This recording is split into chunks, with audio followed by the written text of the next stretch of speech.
Hey guys, I'm Rio, and welcome to another episode of Coloring Passports, your ticket around the world one species at a time. Today we are doing the smallmouth bass in the freshwater book. And in case you didn't know, we put out another book. Here it is in all its glory. Look at this. Oh my gosh. Just loads of pages of beautiful freshwater fish illustrations, information about the fish, videos about the fish, and these tutorials, of course. So anyway, we'll leave a link in the description below as to, how to go order one of the books and get it in time for whatever it is you need it for, Christmas, holidays, whatever, we're doing the thing. Okay, so I'm just rambling and I'm not really into the sales part of this. I want to do the illustration part. So here we go. So yesterday we did this illustration right here, looking really nice. I'm pretty happy with the way it turned out. So today we're gonna do the smallmouth bass. So let's get started. As always, we want to make sure these are sticks. We want to make sure that we do the lighter colors first. So this fish is in the coppers, golds, kind of mossy greens sort of thing. So we're going to pick up, we're going to hit Prismacolor first with the dark brown. I like a good point on these, so we're going to go ahead and put a good point on it. Now what I'm going to do is I'm going to come in here and just start coloring in these spots with one layer of this brown, and it's all going to look the same. I'm not going to fuss about it being perfectly colored in because we're going to have to come over it with lots of other colors anyway to make sure that the fish is curved, because they're like a football shape, they're rounded. And I don't want it to look flat. I don't want it to look like a flat illustration when I'm done. So the point of these tutorials is to teach you all the secrets as to how to get these fish to look like they look when you see them in the when you're fishing or snorkeling or scuba diving or whatever, or at the aquarium looking at them. Bass Pro Shop. Did you know that these books are available at Bass Pro? I believe you can even order them online at Bass Pro now. How cool is that? Spent my whole life going to Bass Pro, and now I have products at Bass Pro. I'm pretty excited about that. All right, so we're just getting these back here. Let's get the rest of these done. All exactly the same, so the fish is gonna look flat for just a minute, but we're gonna fix that. No big deal. Let's get this done. Now I know that that he's going to be darker in this part of his pectoral fin. So we're going to start like this and kind of come up, start down here and kind of come up, start down here and kind of come up. What's your favorite freshwater fish? Leave me a comment below and let me know what your favorite freshwater fish is. Do y'all know what the IGFA all tackle record for this fish is? The IGFA keeps all the records of all the fish caught. And this one was out of Dale Hollow Lake in Tennessee, caught by David Hayes on July 9th, 1955. And it was 11 pounds, 15 ounces. And that's the all tackle record. There's other records for different size, line weights and all these things, but I always put the all tackle record in the book so you can kind of get an idea of just exactly how big these fish really truly do get. Okay, so this bottom fin here is going to be a little bit darker on the edge, and then it's also going to be a little bit darker right here on the inside part. So we're going to go ahead and put that in. But see how just starting to make this up here darker is already starting to add some dimension to it.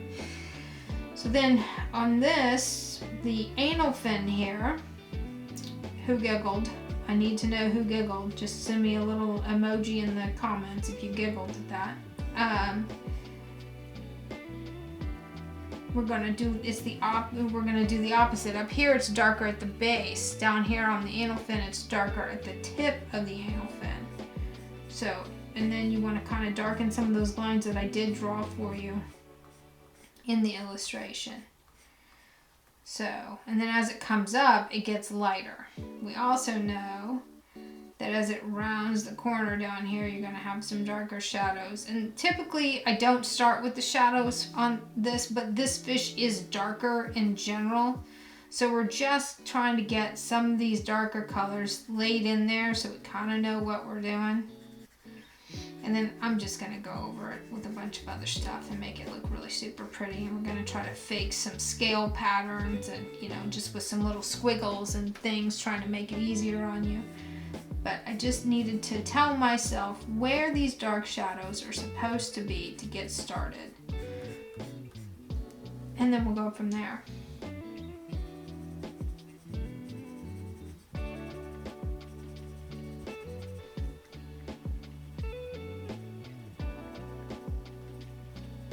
Okay, notice that I'm just making the idea of scales here. There's no real pattern. And we could get all the way down to hyper photorealistic, but I just find that process is, while it's doable and while I can do it, it's not fun for me. I don't like having to pay that much attention. I like to get into that meditative state of creativity and just hover there. So some repetitive little squiggles here and there and yonder on the in this dark pattern on this fish is just really all we're looking for. And as it gets back here, while it's going to have those dark patterns, in order to give the illusion that the fish is coming forward, I'm going to start lightening up on the pressure. I'm going to do the same little squiggles, so you're still going to be able to see some scale action back there, but they're just not going to be as dark.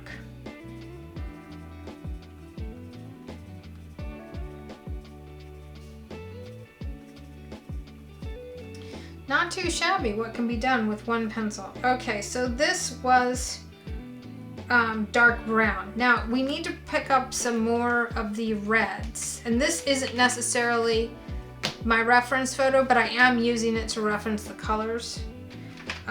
King Sailfish Mounts allows us to use the images, and they've done a spectacular job painting this fish replica here. And so we're just going to kind of mimic the colors of it. So we're going to pick up the burnt ochre, and I'm going to come in here and just very lightly on this tail start to lay in some colors. And it's really important that you color in the direction of the spines of the tail. So that will help you keep everything organized on the page. You don't have to have the exact number of spines. I'm sure that there's a scientific exact number of, how many spines these fish have, on their tail. We're not doing a scientific illustration. We're just practicing a piece of art. So you get in there and kind of just draw over some of those lines again. And then I'm going to go all the way to the edge.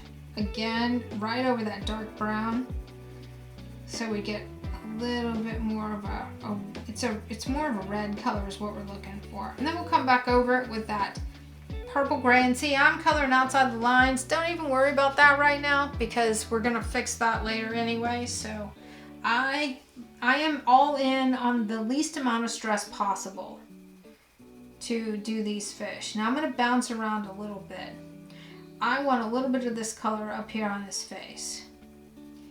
So, but I also know that that's going to be a sunshine area for me. So I'm going to grab some of the yellows out of here. And I don't use yellow a lot, y'all. So I really have to focus when I'm playing in the yellow paint colors, because this one's goldenrod.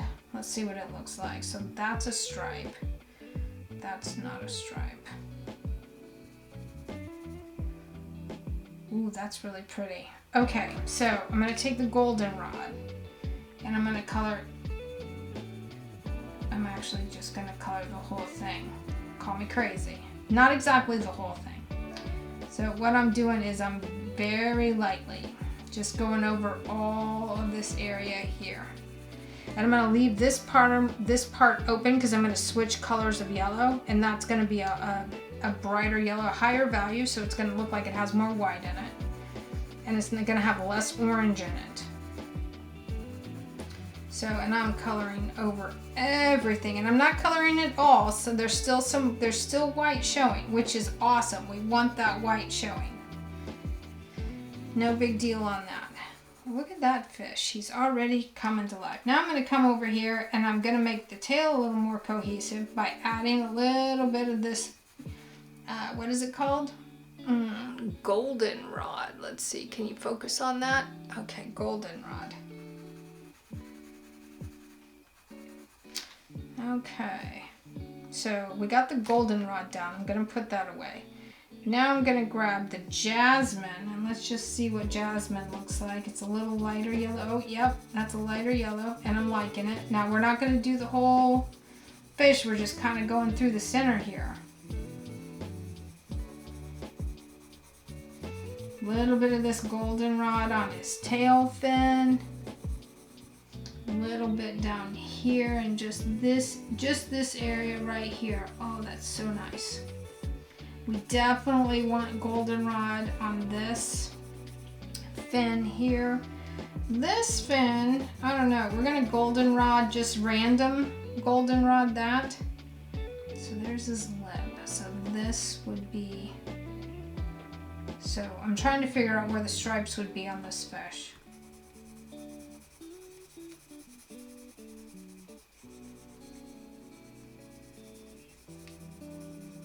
Look how beautiful this blends. So then I'm going to just kind of bring this up into this top area as well. And right now it looks really rough, but I'm telling you, it's going to work. It's going to work real nice. So this area right here is going to come way forward with that yellow. So I'm going to grab a super bright yellow. Which one is this? Sand? Okay, sand. I'm going to put this here, but I don't even think that's not bright enough. We want like a neon yellow. Find me a neon yellow. Here we go. Which one is this? This is lemon yellow. Woo! That's a little wild, but we're gonna go for it. Okay.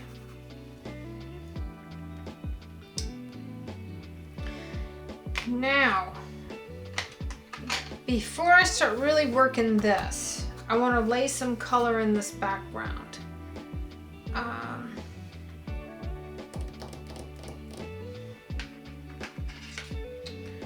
So I'm going to grab this parrot green first, which I know is going to be a really wild color in this. However, let's do the parrot green, and we want a little bit of the chartreuse. So we're going to add chartreuse down here.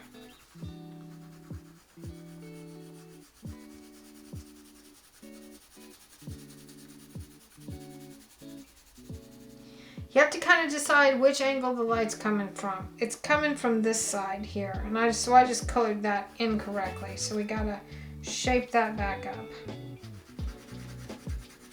And I'm coloring right over all of the stuff in the background. Whoops, I got a rogue. I got a rogue color here, running wild.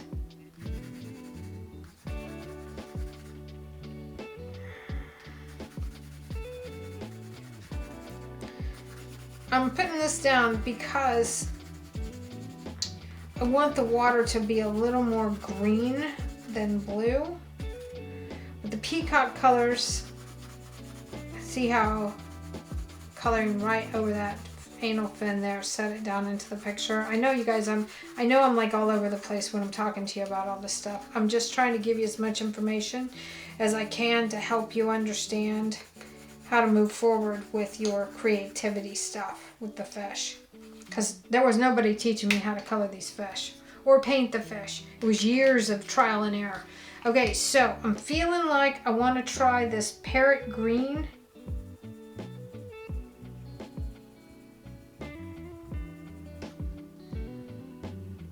Because the thing is that the parrot green with all of the reddish browns in here is really going to be really nice complementary colors.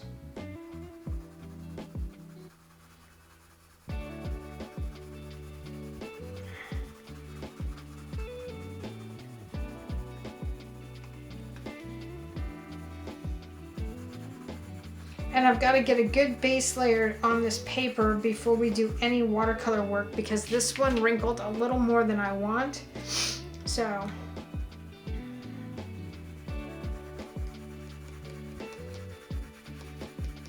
I don't know if we told you or not, but these books are made here in the USA. So we're still testing out some papers.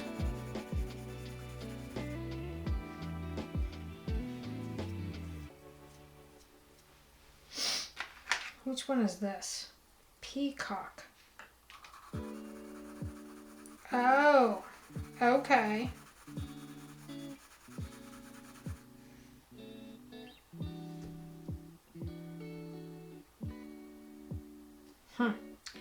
So we're going to take the peacock and we're going to come this way with it. I find that it's harder to color larger areas of the book at a time, because you always get these lines here, but we'll cover that up with some watercolor. Don't worry about that right now. See how I'm bringing that peacock color directly over the top of that fin? Oh yeah. Yep, there it is.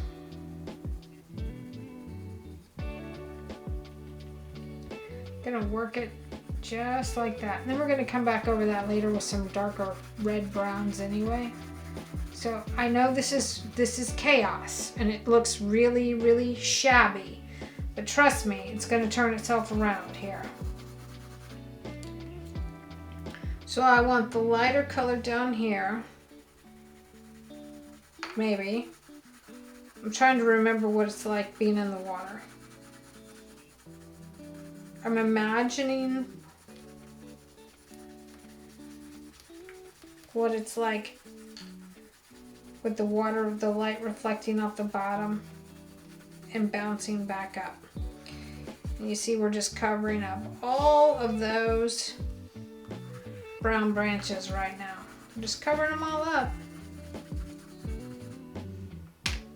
We're just covering them all. I'm gonna grab this French gray, which probably should not be in that. Probably should be over in the other tray. We're gonna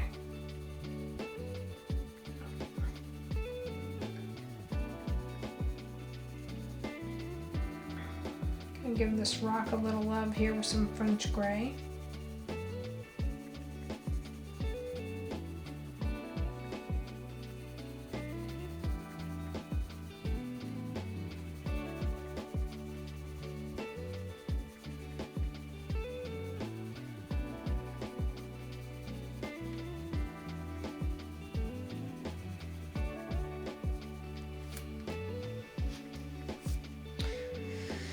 And I use the French gray because it's more taupey, kind of more of a neutral color. It's a perfect common ground because I don't want this coming too far forward. And then I'm going to grab some of this light peach, and I'm going to just come on this side of it where the light would be hitting it.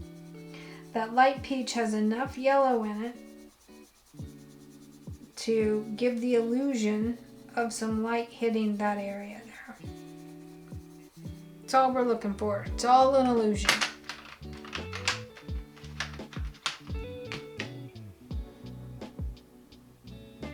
And this is beige. And we may have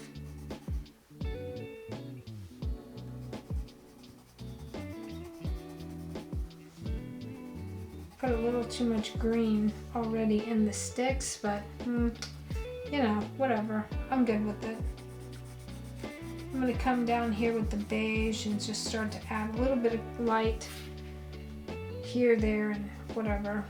You know, yonder. This one we're going to come back in with a little bit of white paint.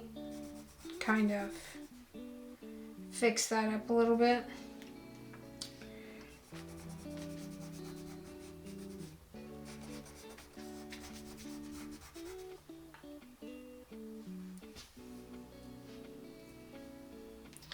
Okay, now I know that this fish has sort of a reddish orange eye, which is what we refer to as eyeballs.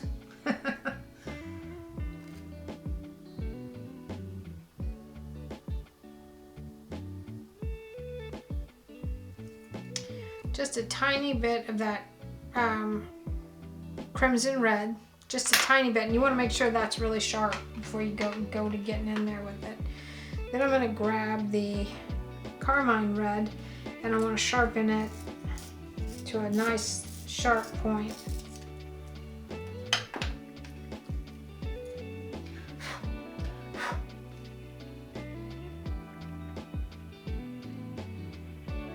Very lightly.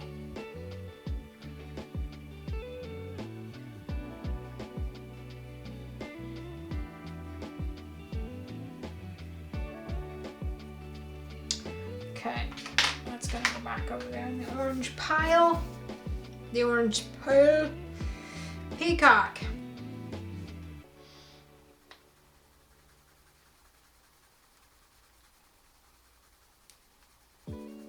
Small little squiggles using the edge of the pencil. Let's get some of this color in there. And we're gonna come back over, we're gonna add some blue. And you know, I'm not really all that concerned with the background right now, but it helps to have an idea of where your background is going.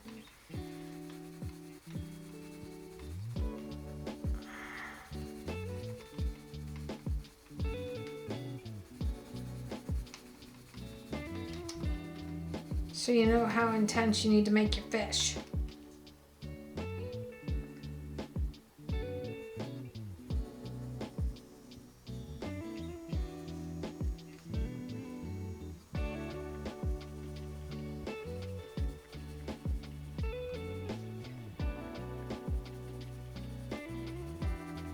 It also helps to have that good layer of colored pencil down so that when you work your watercolor in there, you're not tearing up your pages.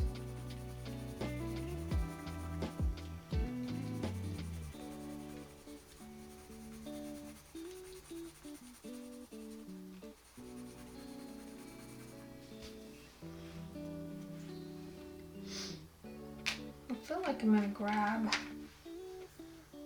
the light aqua.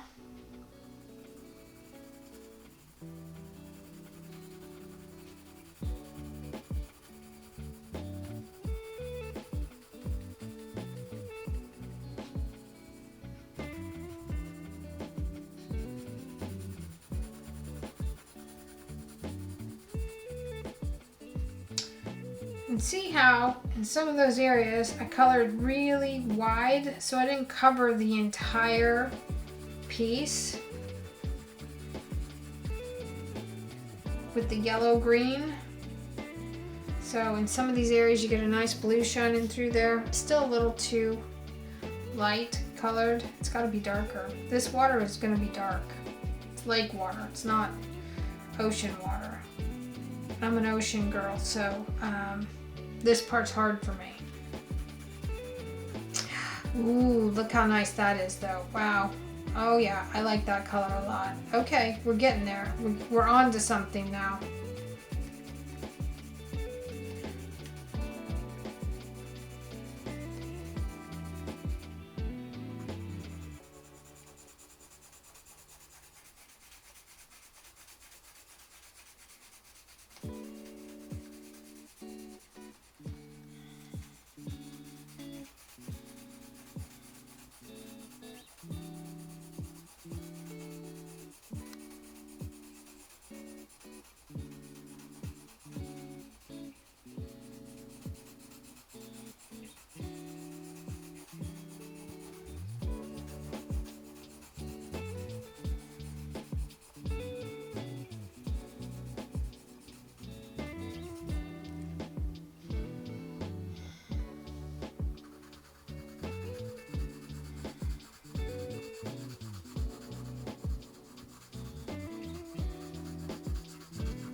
You get some of this aqua on the fish, don't worry about it. You're going to use it on the fish anyway.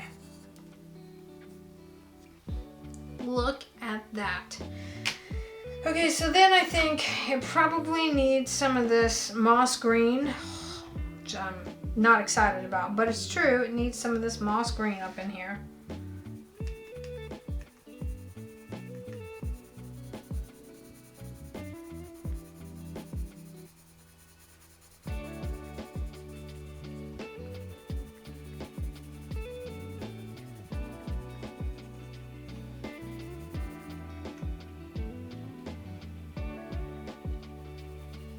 We're going to start using some of the moss green on the sticks.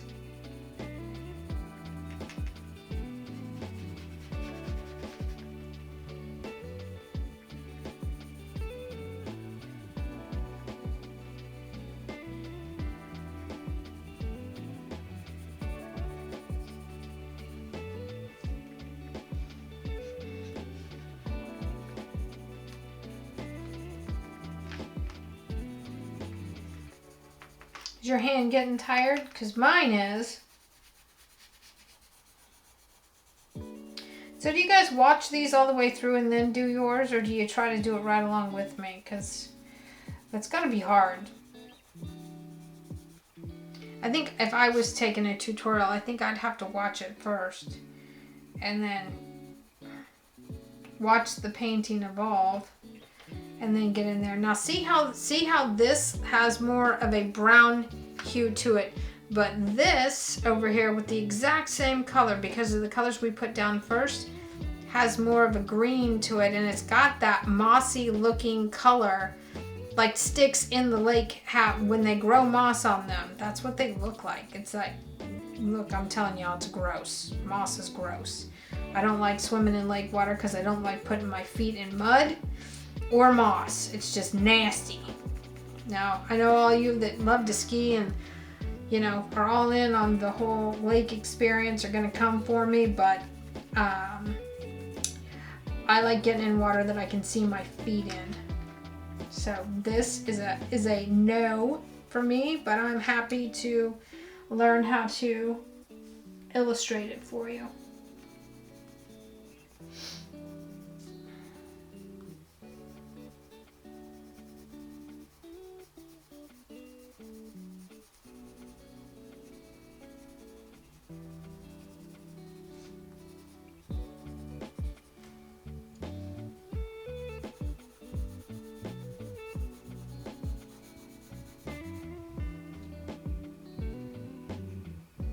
Okay, so this is in the darker green up here, and we're going to come in and just really hammer that because it's further away. And see, look how nice that's going to look. It's got some like yucky moss all over it, but it's going to look pretty dang good.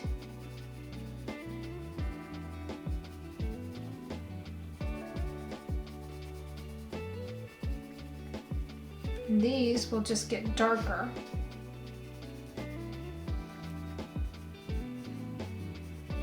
And just kind of randomly, you're going to randomly push a little harder on some of them, a little lighter on some of the other ones. You know, we want some of these twigs to be in the absolute background behind the fish. So they're there, but you know, you're not focused on them. And the ones that have more intense color, more vibrant color, are going to be a lot closer to us. And you're going to be able to see a little more detail in those. You know, you want to always kind of keep that in mind as you're doing this. Little sections at a time.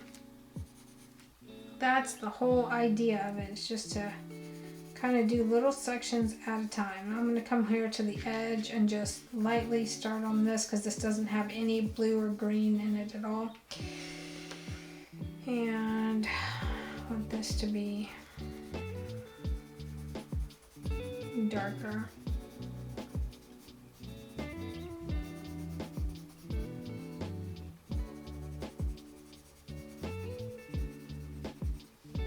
Moss green. Y'all, this entire book is not my favorite colors, but it's proving that even if I don't like the colors necessarily on the daily basis, that it still can be done, and the pictures are still beautiful, because these fish are beautiful. These fish are indeed beautiful. See what I did there?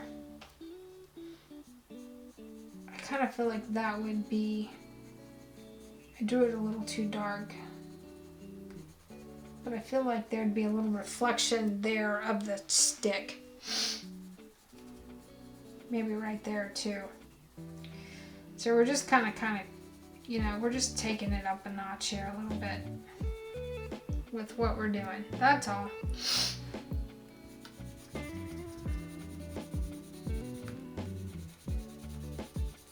Okay, I'm gonna just sort of color this in with the green. Doesn't have any of the blue on it, or the oh.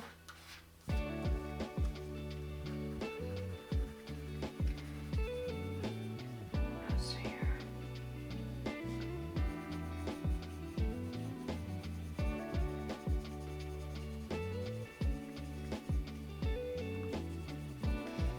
I'm just gonna kind of come in and with this moss.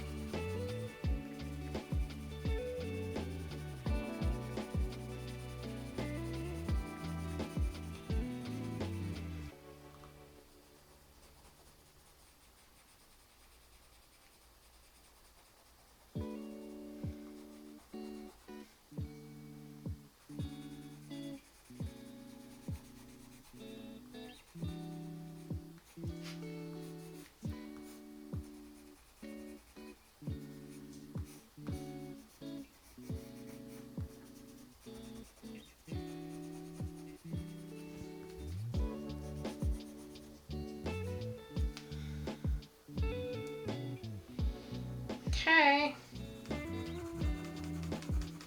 I'm gonna color some of this moss green right here.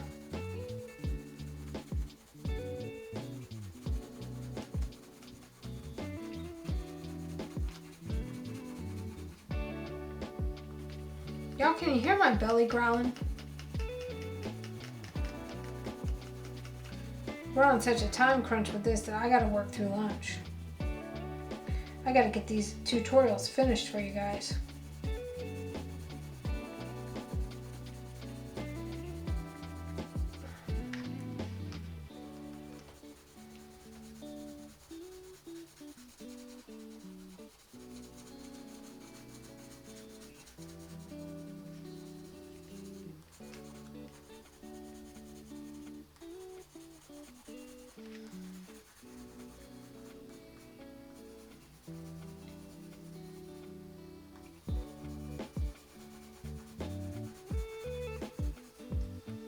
Ugh.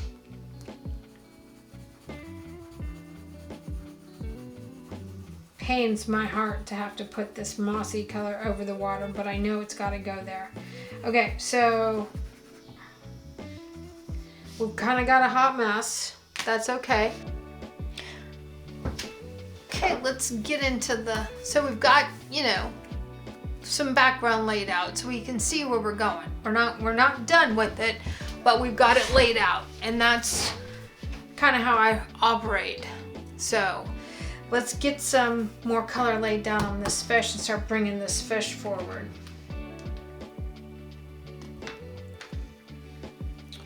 Out of the Ohuhu Heroes, we're gonna grab the purple gray.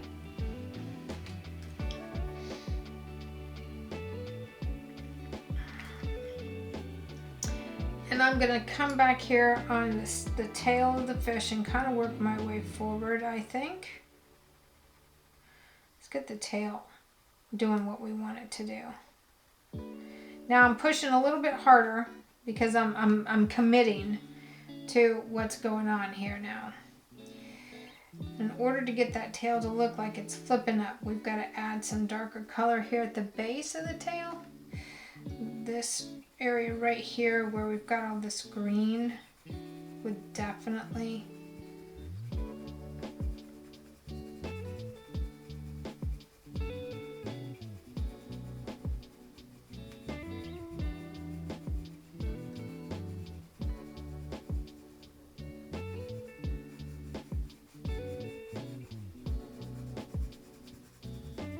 have some shadows in there. I have a little bit of a shadow there, a little bit of shadow there.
Okay, so then I'm noticing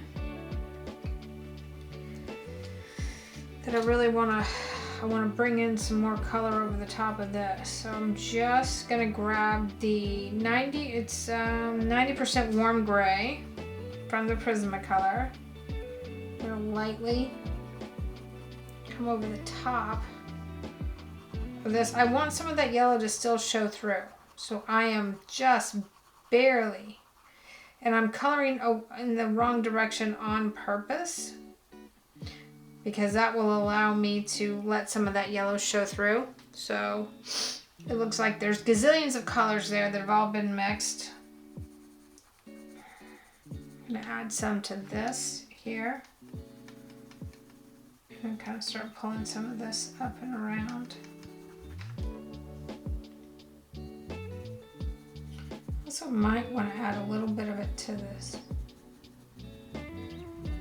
splotchy back here. You know.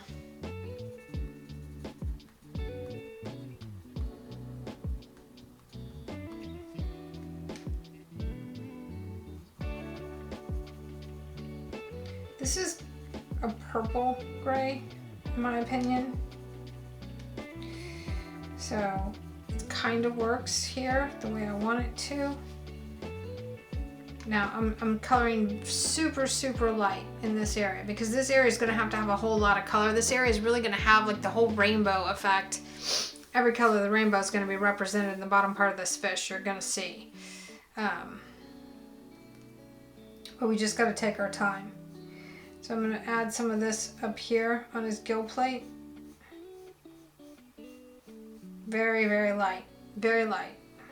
I don't want to get too crazy with it yet.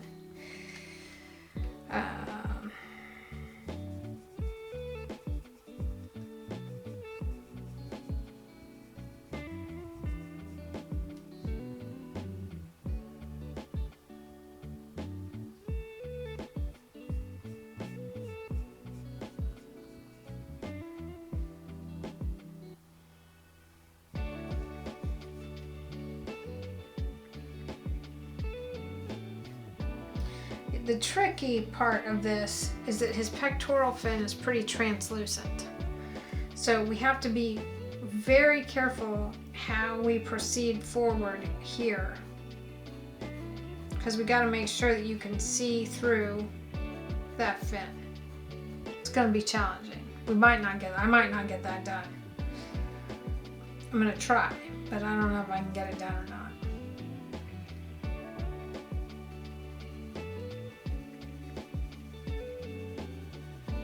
I'm going to use this same 90% warm gray.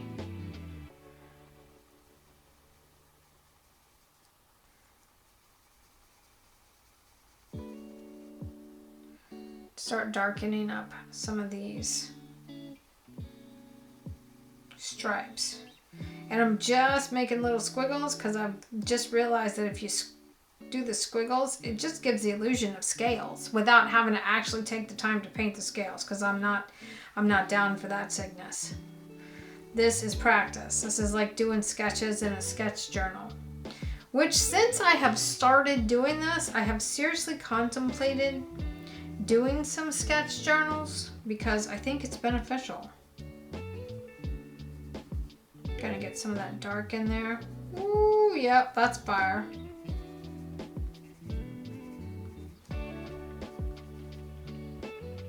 Oh, that should be brighter. Okay, we're gonna have to come back in on that and fix that up a little bit more. Back to the anal fin.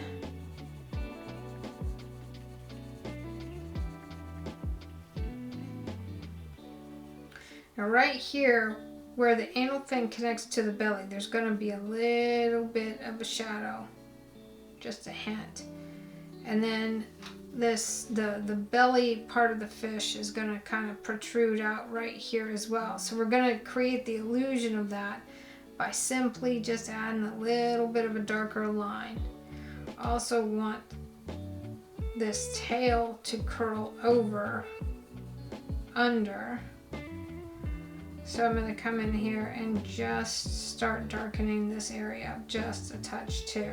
Nothing too crazy. I mean, these fish are kind of dark colored anyhow, so, but I just want you to be able to see the illusion of what happens when you start to add your shadows in the proper colors.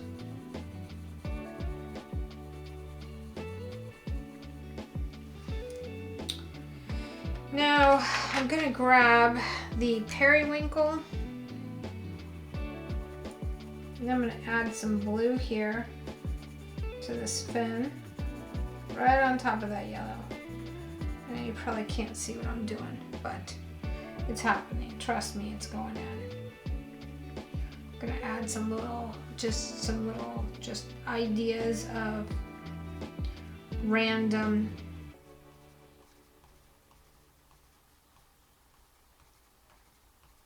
scale patterns here. I'm not trying to be perfect. I just want the illusion of there being scales there, and the scales in the back would be much closer together, and that periwinkle blue does a really nice job right over the top of everything. It's just a really lovely color. We're going to add some of it back here, right back here on just directly on top of this tail.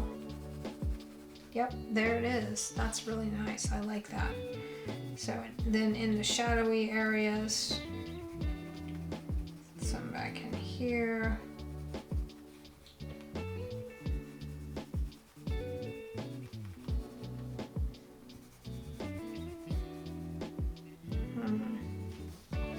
That'll work.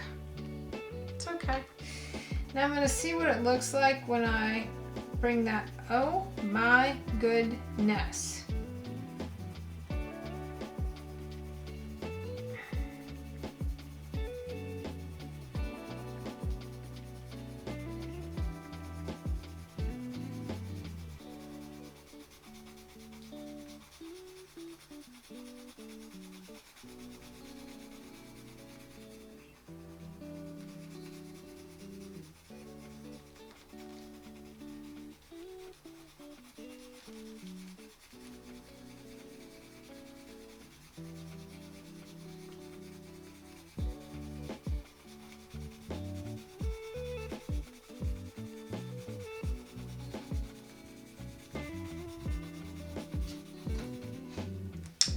Wow!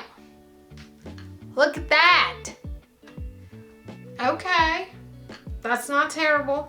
But look, I gotta sharpen my pencil again. Just take a break and sharpen some pencils. Okay. So we've got some of that blue in there. That periwinkle color in the background is pretty nice. And now I'm probably wasting time doing this because I'm going to go over with the watercolors for sure. But I got to tell you, it's kind of therapeutic to watch those colors pop. Watch the fish move around and do what it needs to do. Okay, so I'm gonna put a little bit of this periwinkle on the back sides of these tree branches. That's gonna help kind of anchor it in there. So we also want to go kind of heavy on the ones that are scooting off into the distance. There we go. A little bit of that periwinkle over here. Not a ton on this one. This one's got some light on it. And go down in here. See how that starts to make that tree branch kind of move around? You know, I'm always telling you to color in the direction of something, because you got to get it to bend. You got to make the curve. And part of that is using the correct colors. The other part is making sure that you're coloring in the right direction. Gonna add some of that here. See how nicely that just grays everything up? That periwinkle right over that, because that mossy color had a little orange in it. That blue from this is just gonna do lovely things.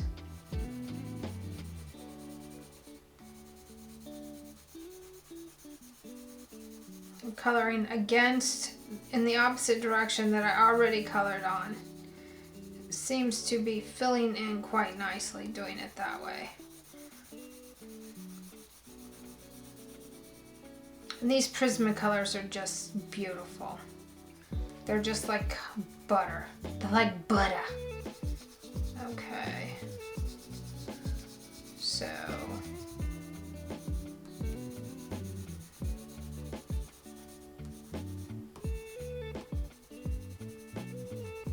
I'm gonna add the periwinkle over this section here. I'm liking it. We're gonna add some periwinkle over here. Again, coloring in the opposite direction that we had on the first go at this.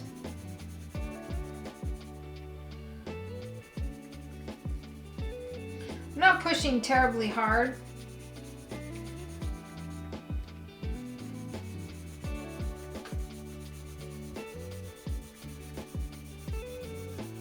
And I'm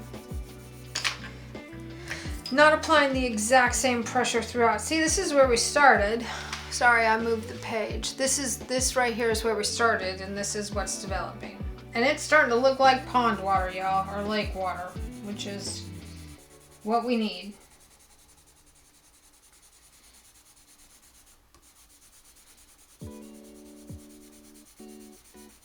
Just light layers. Layer after layer, and don't worry about it if you get it on the fish. Oop, I just colored on another page. Well, okay, we'll cross that bridge when we get there.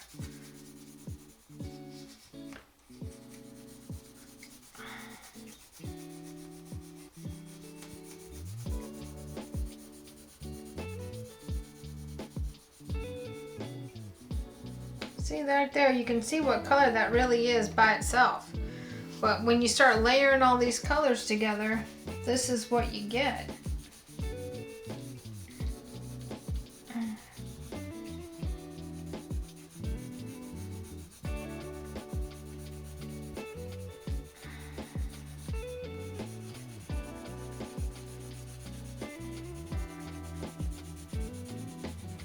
It's pretty creamy. I like it. I think it looks pretty good. So, not too shabby. Not too shabby at all.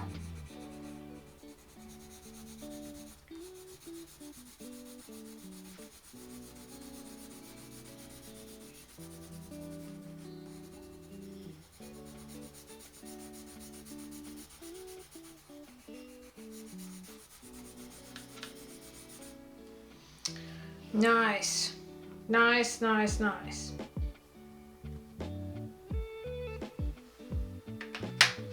Okay, that periwinkle is a great color in the middle of all of this. Okay, let's work on the fish some more now. We'll come back to the branches and all of that good stuff, but let's work on this fish a little bit. So let's get his face coming. Now, the face is kind of turned away. So the highlight is going to be on this part of the body here. We're going to have some greens in this. And see what I'm doing here? Taking that periwinkle and just kind of rubbing it into that yellow, and that greens it up a little bit. You can't really see it on my finger, but definitely smooths out what's going on there. Okay, so I'm going to grab this powder blue, and we're just going to start laying in some of this powder blue in here.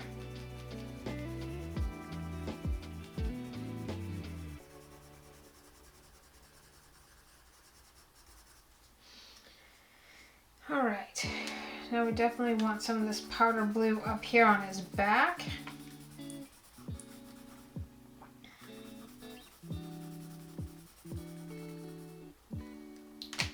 And I'm gonna grab some lime peel.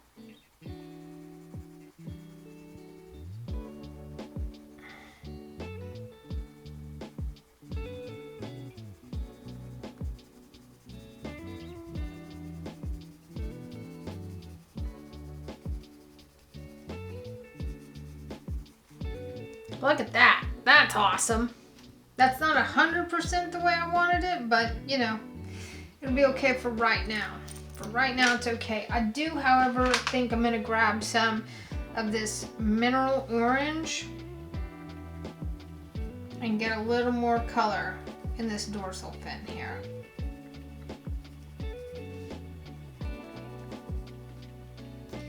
And I'm gonna put a little bit of this mineral orange here.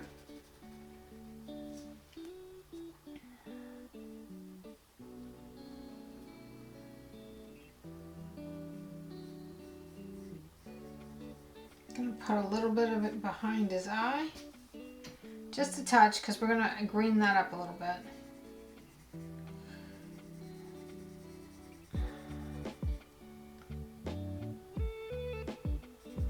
I'm gonna put some of it in here on his cheek. And I'm just making little tiny squiggles here so that we kind of mimic scale patterns again. Let's see here. So that's gonna be the darker stripe. I'm gonna grab the light umber. Actually, I might grab the dark. Let's grab the dark. Let's do the light umber first. Okay, so I know that this is gonna be darker here. And I'm just gonna come in and make some squigs.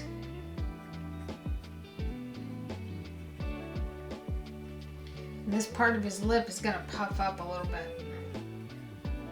So I gotta be really careful how I color this, even though I know it's going to be dark, but I got to be careful how I layer these colors in order to get it to do what I want it to do.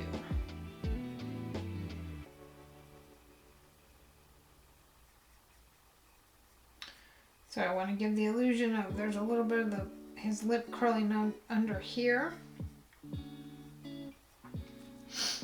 Got this here, so then we're gonna have probably some, this is gonna be, and see how I'm letting some of this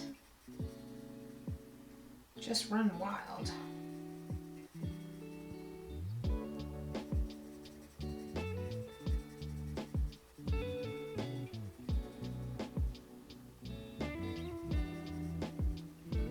I went right over that orange that I just laid in.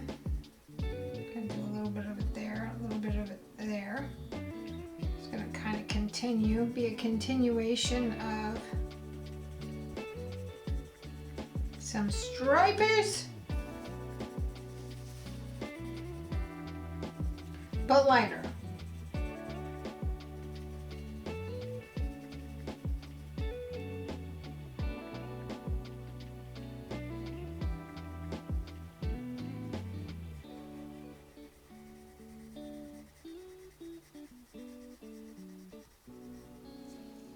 Okay, so we got this. I'm going to bring some of this darker color here on the back.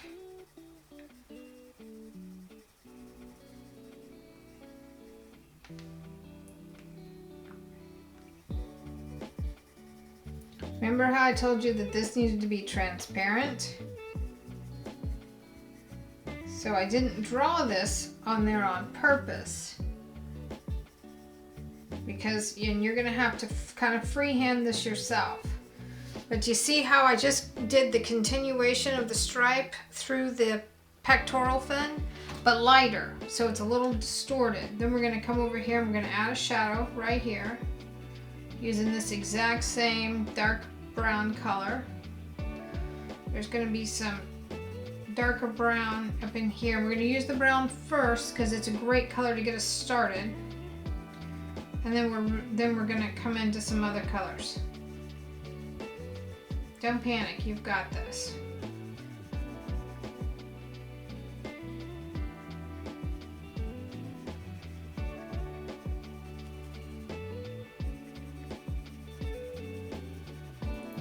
But see how when I did the when I started doing the background color, I let that color come up into the fish. And you know, you might have been thinking, oh my goodness, outside the line, but it's really okay because it helps to anchor the fish into the painting.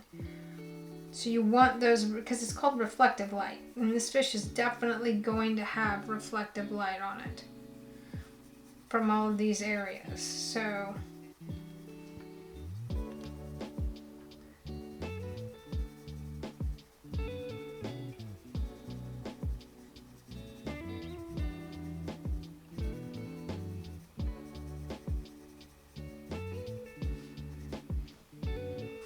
it's still a hot mess, but it is developing. It's going to be really pretty when we're done. This fish is going to be beautiful, especially when we get all the metallic-y fun stuff in there. It's going to be really nice. So we're going to come in and start darkening up some of these little scales that we've just laid in to give you the idea that they're there. Your brain sort of fills those things in. So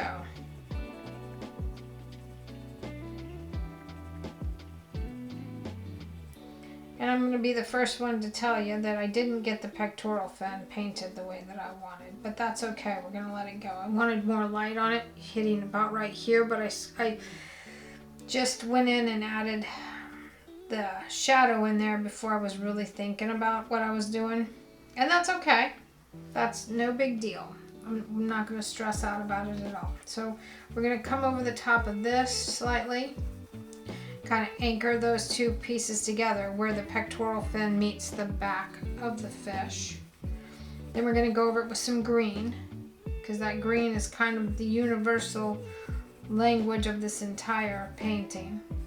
I'm going to add some of this brown into the fish in its tail fin here. It's really pretty color, really pretty colors. Very nice. So I'm going to put that one down for just a minute. We got the light brown here.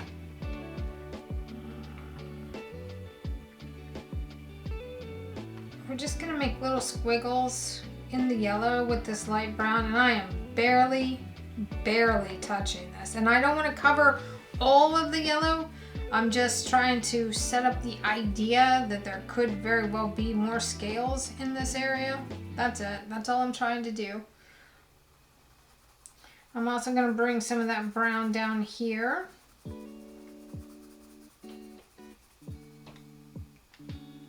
And we're going to darken all of this stuff up in a little bit, but we're actually also, call me crazy, but I think we should add some lavender.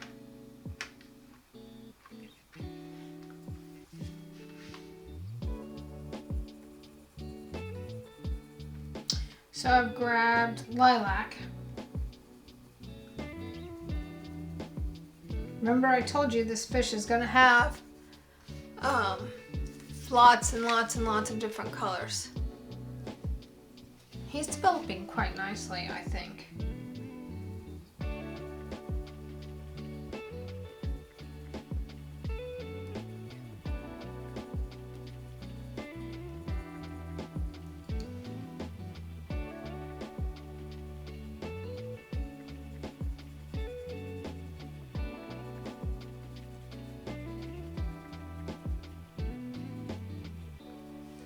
adding some back there in the back. I feel like there'd probably be a little bit of lavender up in here. Lavender is pretty intense though, so I don't want to get too crazy with the lavender because it's going to be a little too much in your face. I am going to bring some of it up here, just patchy.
Little black raspberry. Ooh, yep, there we go. Okay.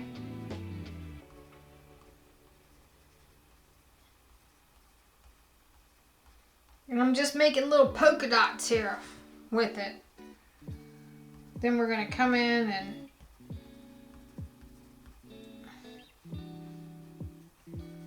I'm gonna just put a glaze of this here in this one. A little bit of a glaze here in this one. I'm not going to put it here in the pectoral fin. We're going to leave that alone for the time being. Barely glaze the top of that.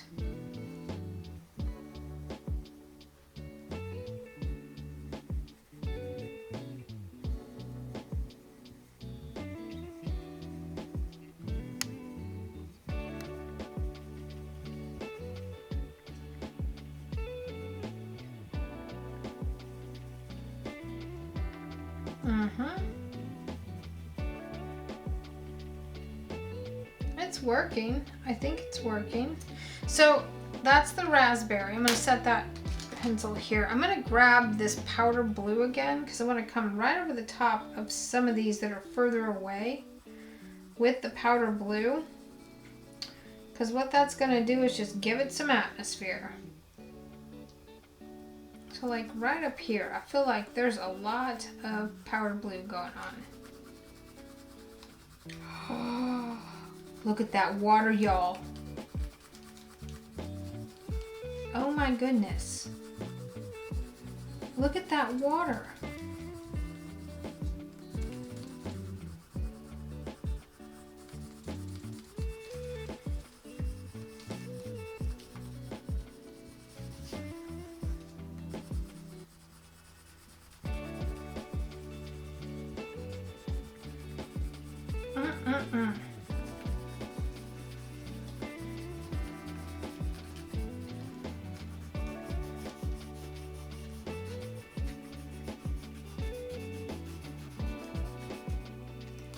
Wow!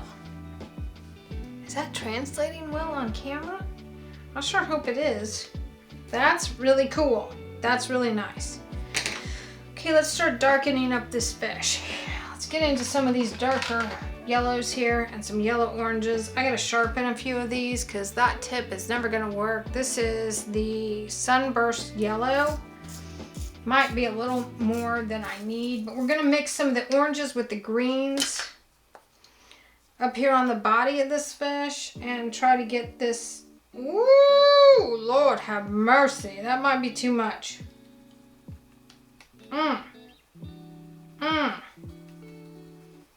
That might be a little loud there. Might be a little loud. Ooh. Might be a little loud. Okay.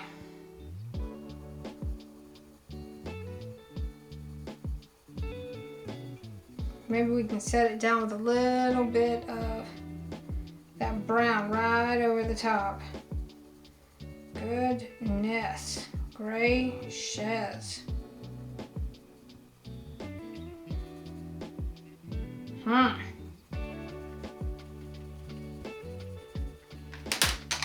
Ooh, y'all, that's a hot minute there. That's a lot going on. Let's grab. I'm feeling like I need the green ochre here.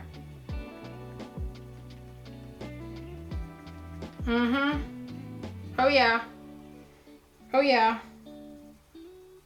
That's gonna work. See, I'm just putting in a few more little scales. Randomly putting in some scales.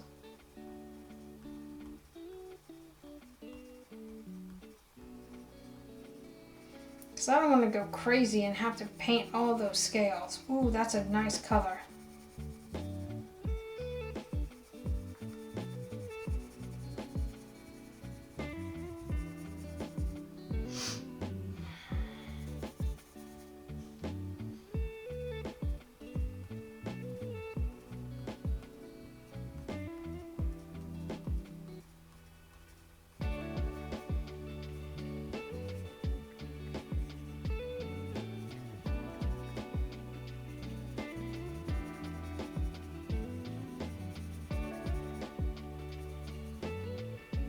It's going to be more white.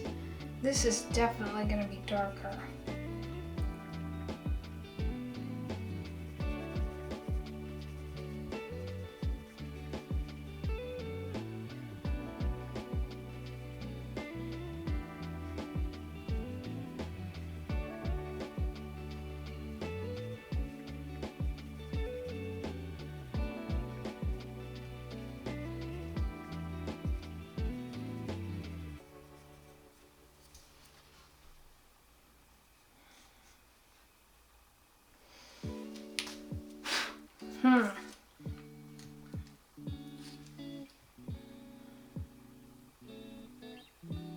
I've got some yellow coming over the top again. This is the sand. It's a really pretty color. So we're going to come back here and just kind of go over everything again in the sand. Going to be a whole lot of layering going on up in here.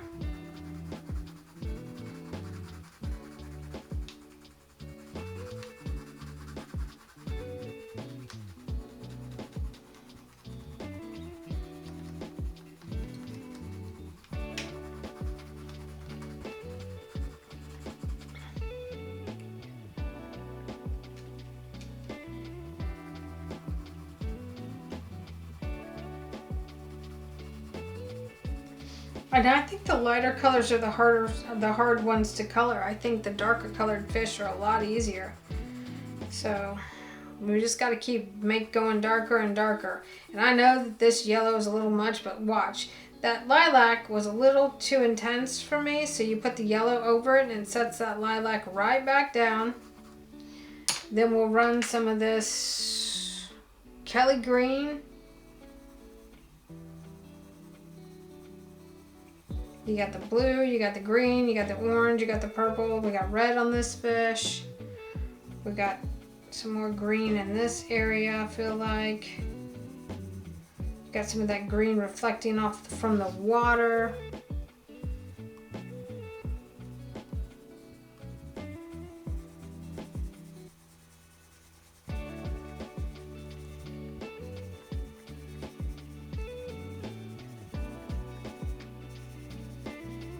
Get some green over the top of this red here.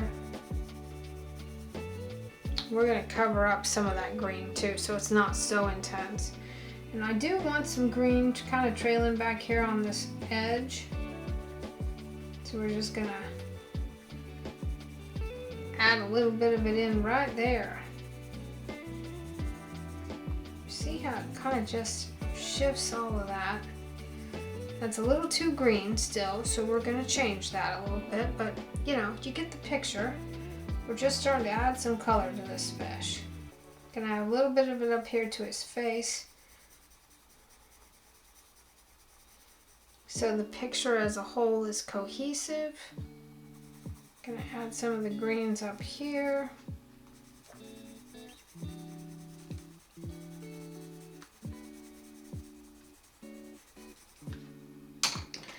I'm going to go back to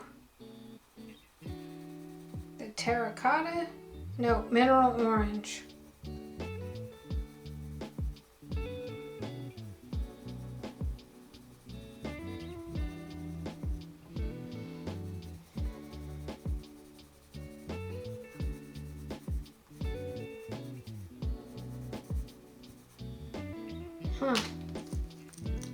We have some other yellows that we haven't tried yet. I'm nervous though. The yellows make me nervous because they're loud.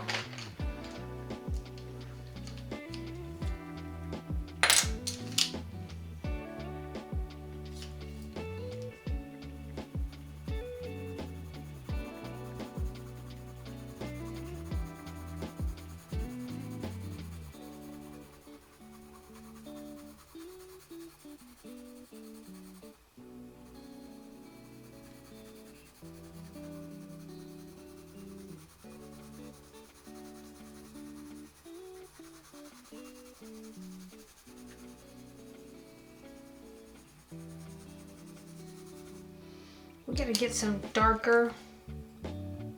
Going with that purple gray. Okay, it's time to get serious about darkening up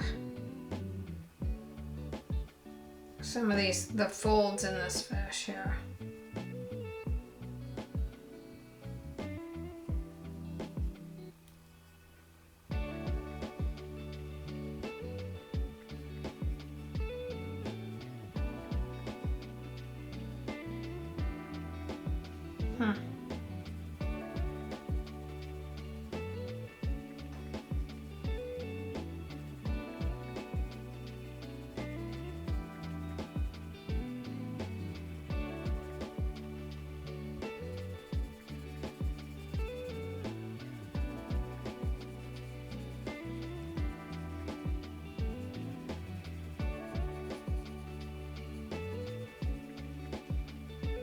Not too shabby.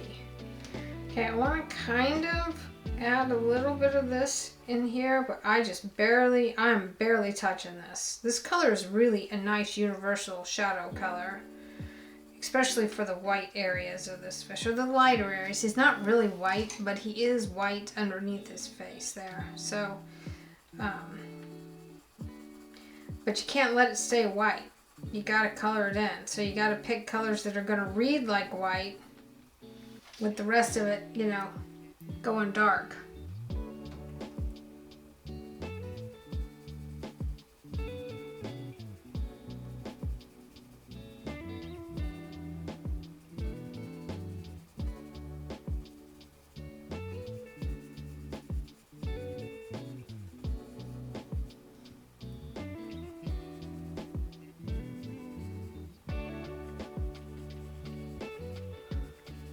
We're just going to kind of start accentuating where we know there's going to be some shadow area here.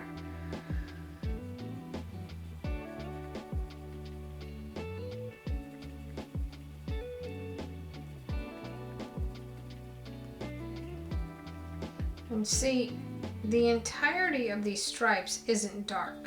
So we had to kind of build it up before we can come back in and start adding just some really hard pressure in some of these areas. And see what happens when I add that pressure right there in that area? See, it pops this pectoral fin right off the page.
And just remember that he's going to have crevices and creases and, you know, all kinds of little things going on over here. So you can just kind of just add the illusion of all those extra details without necessarily having to totally paint all of those details. Sometimes you can tell the story with fewer words. Unless Chase is telling the story.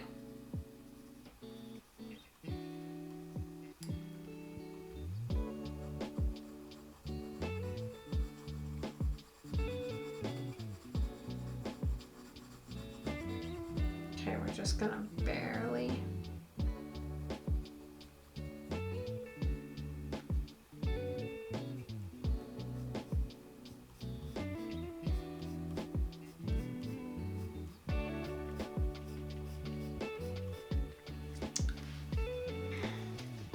So I kind of want the illusion that the pectoral fin is a little bit cupped, so I'm working with just to accentuate just a few of the spines here in the center. That's it. The rest of them we're just going to leave alone for now. We definitely have got to get some more green.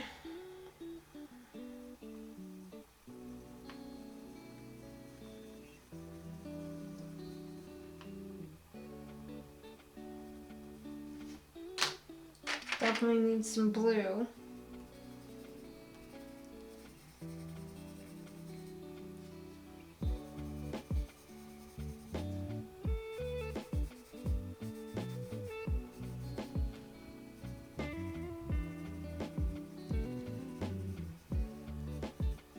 This is Caribbean Sea. I don't think that's a great name for this color, but we're just gonna let it go. I was not in charge of that, so.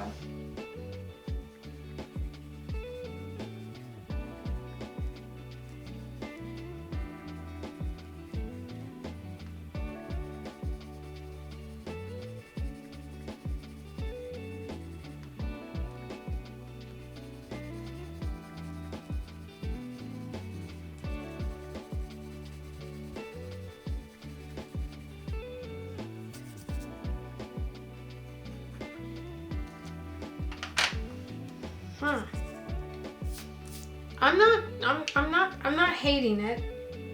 I'm not 100% a fan yet of what's going on. This is the 90% warm gray. I don't like this harsh line on his underbelly. So, and that's, you know, just part of having to illustrate it. It's very challenging at this stage of the game to know what lines need to be there to help you and what lines interfere with the process of the page. So there's still quite a learning curve for me as your illustrator to get this part of it right. And part of that the help I get from that is just sitting down and actually doing the illustrations with you. So every time I color one of these pages, I understand a little bit more of what I need to do to make the drawings better for us.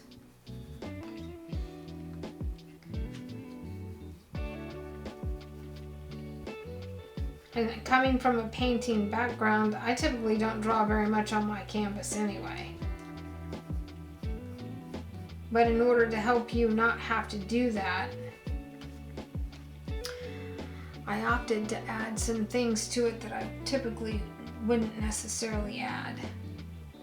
All right, let's get in here and start adding a few little rando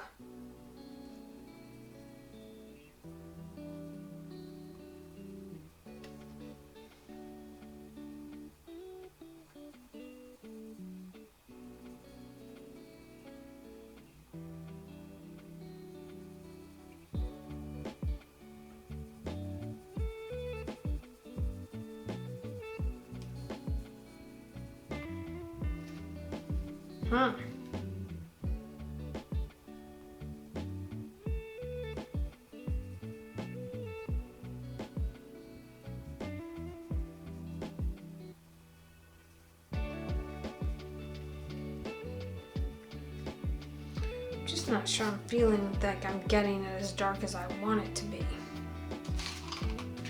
I also feel like I gotta go over the whole thing with this lime green. Yep. That's helping. For sure.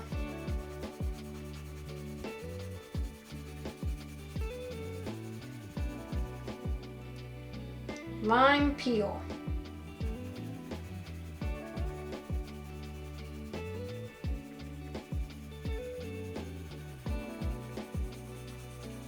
Trying really hard to not make mud here, y'all. Look at that rainbow belly coming out, though.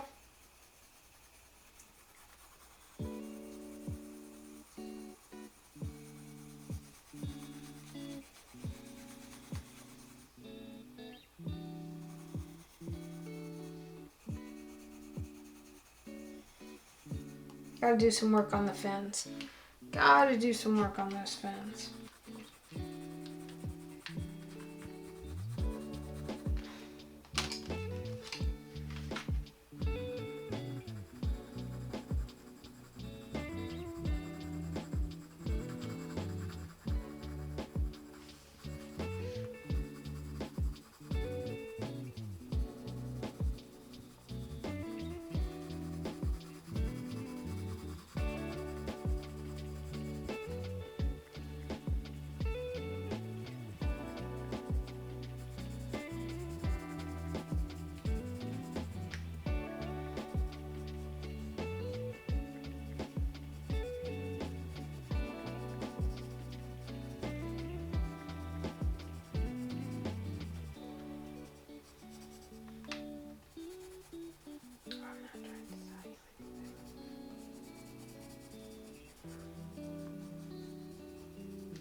Still using that purple gray. I'm gonna switch to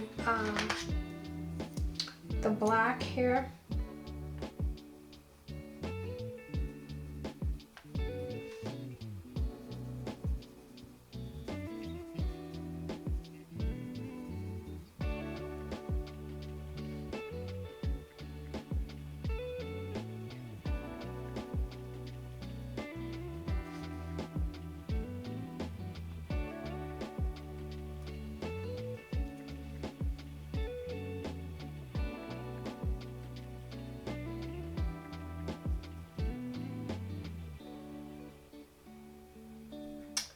My goodness, these are so much fun to work with. These colors are just so beautiful. Moss green, here we go. Up here on the face.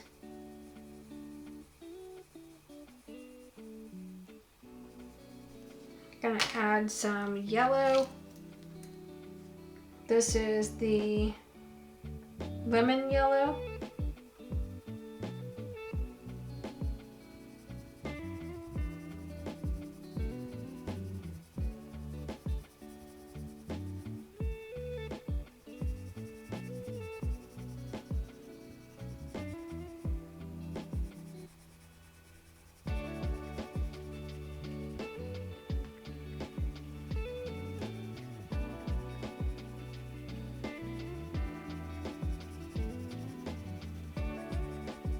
Look at that color start to come out.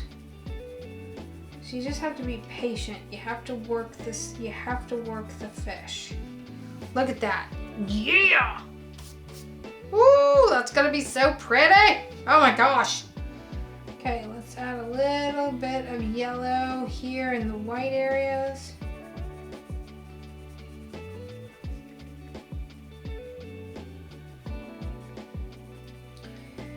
And again, this is probably not 100% accurate depiction of the fish itself. It's just practice. You can't get all tore up about it being perfect on pages like this. This is just practice. So I want to come in here with some of this right across there. Oh my goodness, look how beautiful that's blending out. Oh wow. We haven't even added the watercolor yet.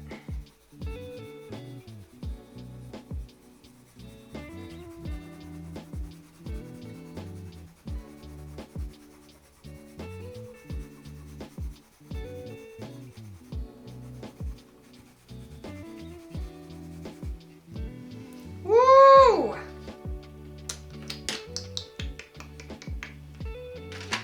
Okay, I'm gonna grab this sandbar brown. A little bit of a lighter color, but I'm gonna use it in lieu of the yellow over the back of the fish because I want the back of the fish to be further away from us.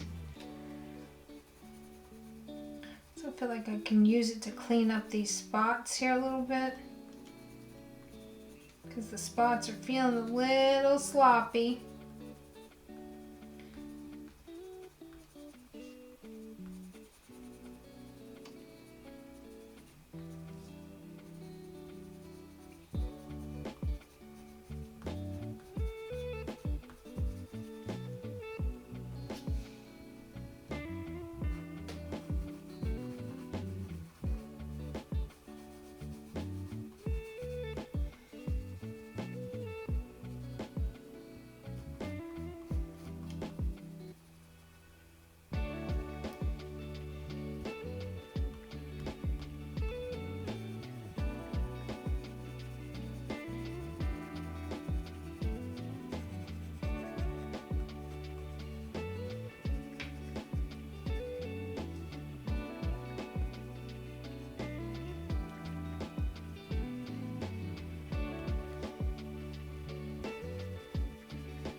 Gonna add some of that brown into the tree. Sorry, I get quiet because I'm working all the elements here now.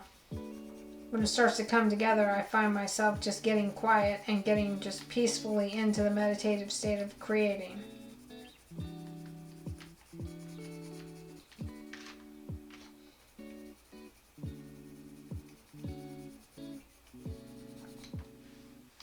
Wow, that's really pretty. Okay, I want the bottom of that fish to be a little more silvery colored without adding the silver. I'm gonna try this 20% cool gray.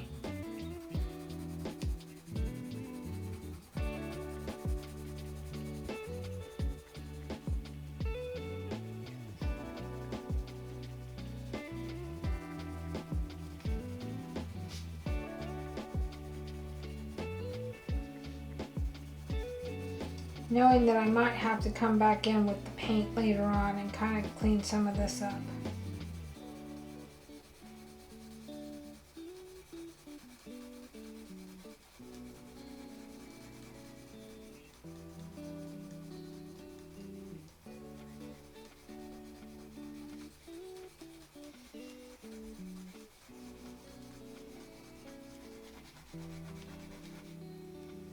Wow, look at that. So we got to get this background solid And then we're looking pretty good. For a rough sketch anyway. I'm gonna grab this, this is Jade Green. I'm gonna come in over the background again.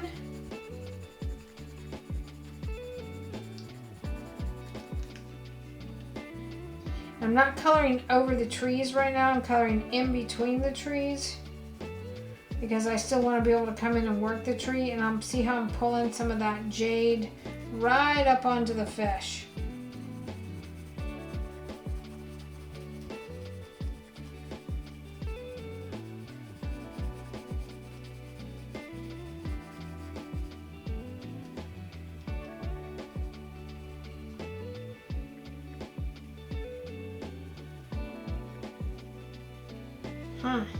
Oh wow. Yep, I'm liking it. I'm liking it a lot. Gonna add some yellows where I want it to be a little more highlighted. And yes, it's a little over exaggerated, but it's an illustration. And so I just kind of feel like that's probably okay.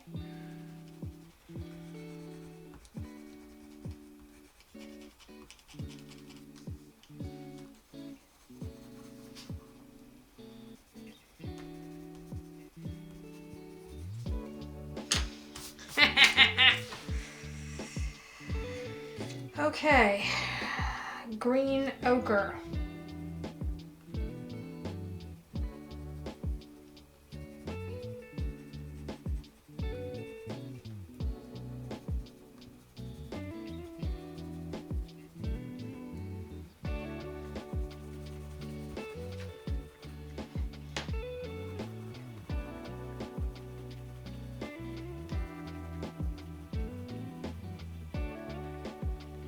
Gonna go back to doing some little squigglies in the yellow area because I don't want to cover up all the yellow. I just want to add some more dimension to all of it by adding some of this green ochre.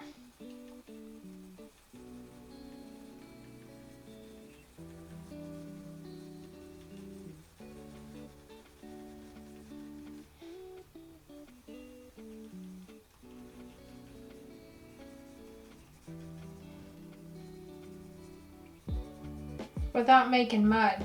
We're trying real hard not to make mud here. That's the goal, don't make mud.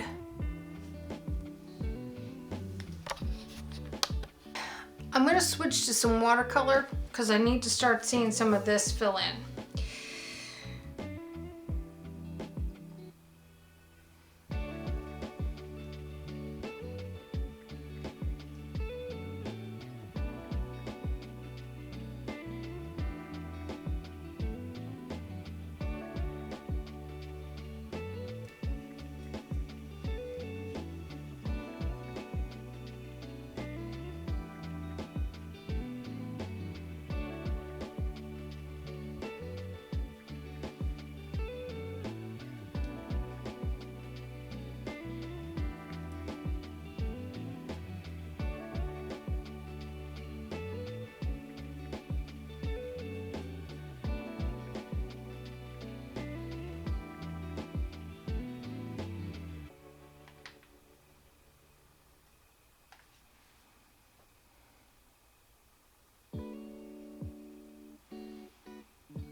Oh, that's nice. Gotta be careful though, because this part of the paper doesn't have anything to protect it. There's no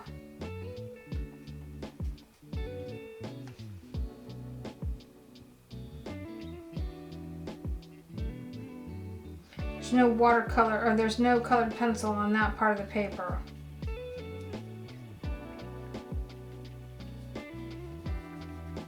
And I am using very little water here, you guys. I mean very little water. That's gonna be really nice.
I'm going to dip into some of this brighter aqua and a little bit of this green. Okay. I'm going to bring the watercolors back into play here. I'm going to grab some of this green. Can you hear the kitty outside crying? Some of this aqua. We're going to come down in here, and it's really a very dry brush technique. I don't want very much water on this paper at all. Oh my goodness, do you hear that, kitty? Let me tell you a little secret. Come down in here, and it's really a very dry brush technique. I don't want very much water on this paper at all. Oh my goodness, do you hear that, kitty? Let me tell you a little. Come down in here, and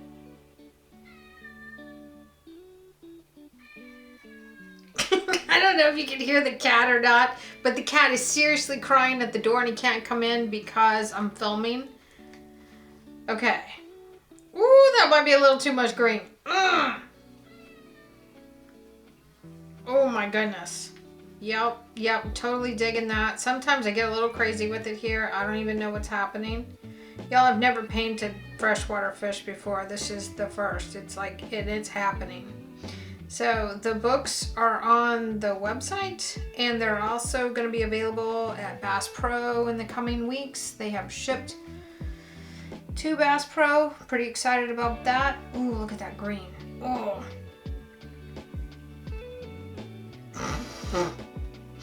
So the reason why the cat is whining is because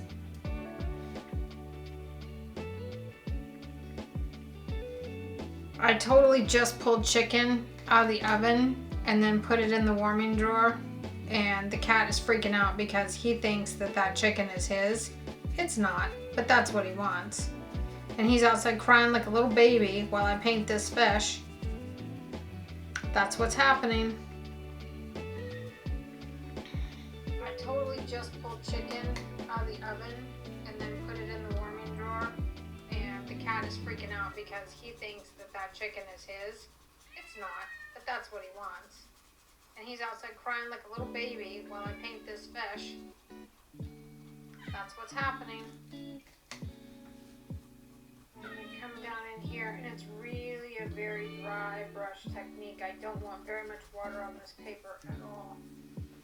Oh my goodness, do you hear that, kitty? Let me tell you a little. I forgot I was filming up there because I'm trying to film a reel too.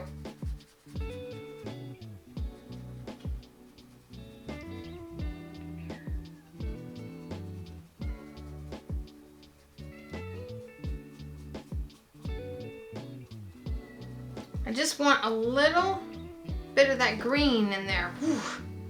I like how kind of retro technicolor it's feeling with all the different colors going on. Grabbed a little bit of the blue here, and that's really a cerulean blue, but it's not so obnoxious in your face because it's on, there's lots of colors going on in the background with the colored pencils, so that makes these little wash techniques really, really pop and really pretty. Look at it. Oh my goodness, look at that.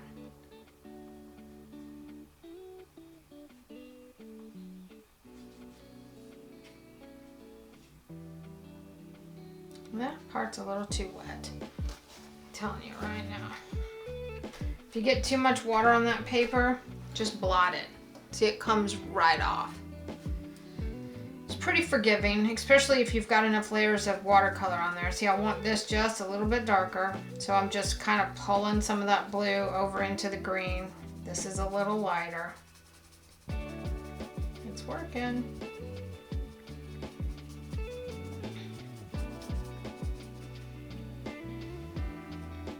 It's not terrible.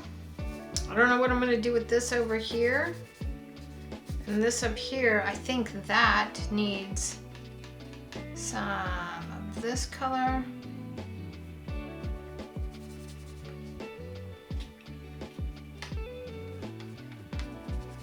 Gotta be really, really careful up here because I did not put any watercolor. I didn't put any colored pencil down on that.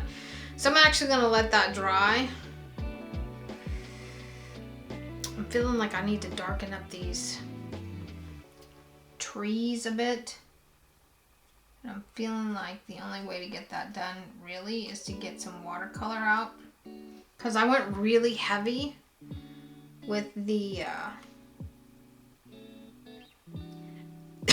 excuse me. I went really heavy with the colored pencils. So, as a result, it's pretty waxy and it's not taking very much more pencil. So I'm gonna have to go in, if I want these to be darker, I'm gonna have to do it with the watercolor, but I gotta be really aware that the paper is at its max right now with what it can take with regards to the watercolor. So I cannot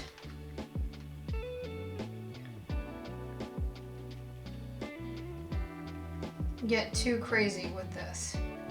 It's a real dry brush. I mean, real dry brush, which is challenging. See that color, that pencil goes, that watercolor, if your brush is super dry, you've got just enough pigment on there where you can see the pigment. And I'm just dipping into some of the browns. And these, you know, these watercolors, this watercolor pan doesn't have names, so I don't know. I'm gonna go back in and make the fish all shiny here in just a minute. I'm gonna grab a little bit of this. Ooh, that's dark. Ooh. Actually, I wonder if that color would look good. Oh my goodness, look at that. Okay, now I'm gonna apologize that the paints aren't labeled color-wise.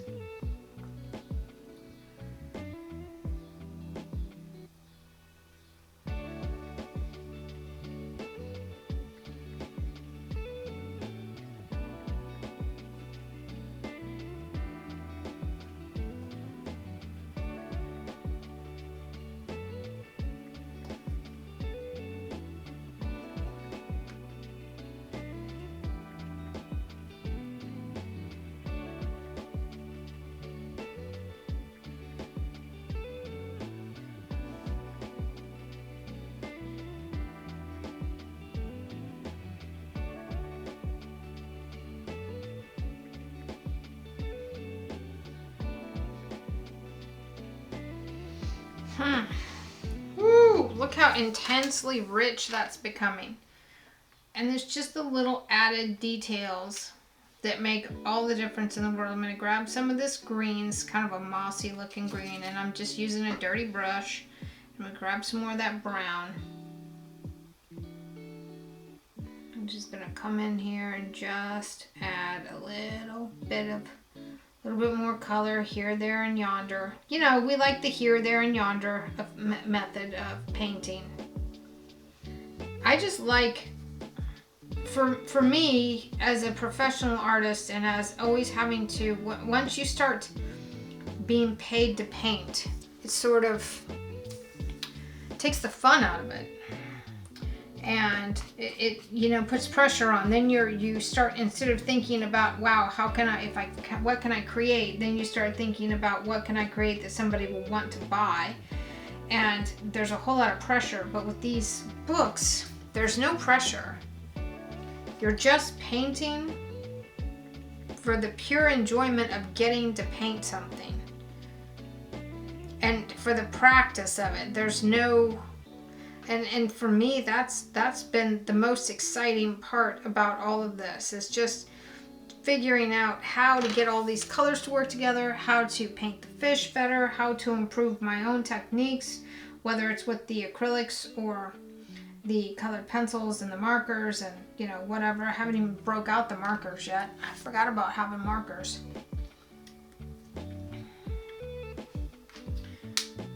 How to make better illustrations for us to do. You know, there's just like a whole host of things that I'm thinking about while I'm painting this, but not ever having to worry about whether someone's gonna buy it or not, whether I'm gonna have to, you know, get to pay a bill with this or not. That's not the point of this book. This book is just to explore, and literally I just use it as a journal.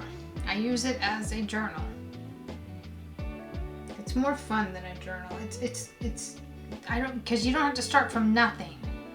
You start from some ideas and then you go from there. If you want to paint this fish pink stripes and orange polka dots, you just go right ahead and knock yourself out. There's no right or wrong.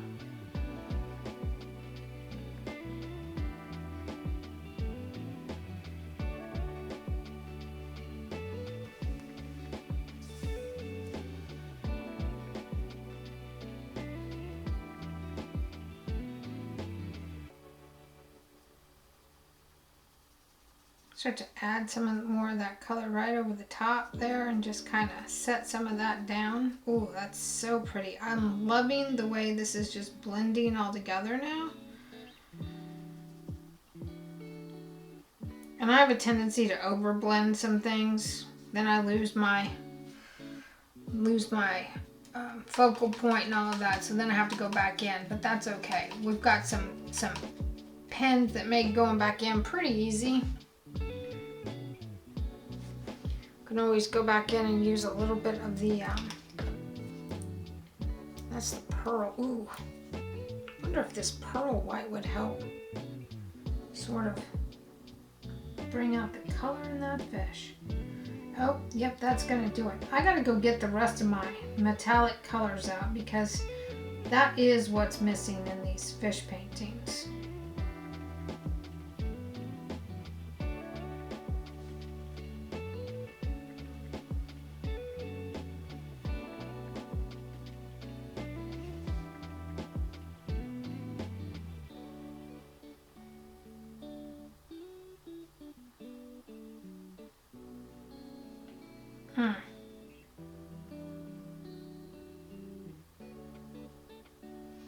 Man, it doesn't matter how long I live, I'm never going to get tired of looking at fish.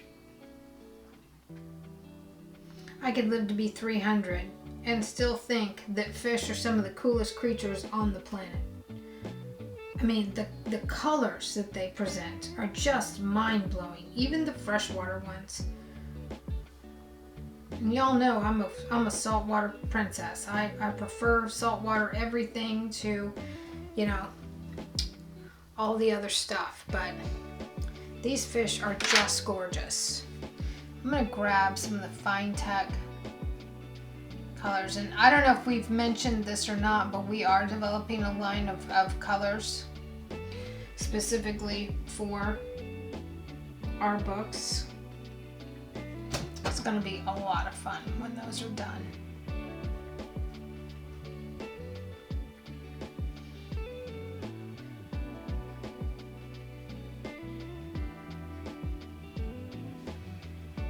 Kittens gave up pretty easy, wanting to come in.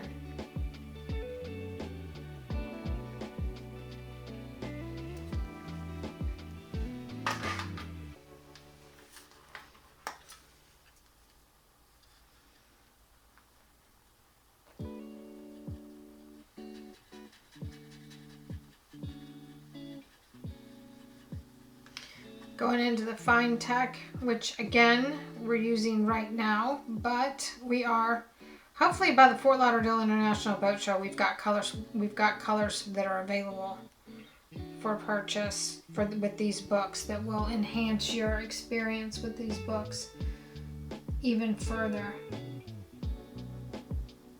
I just love all the shimmer, and a fish has got some serious shimmer.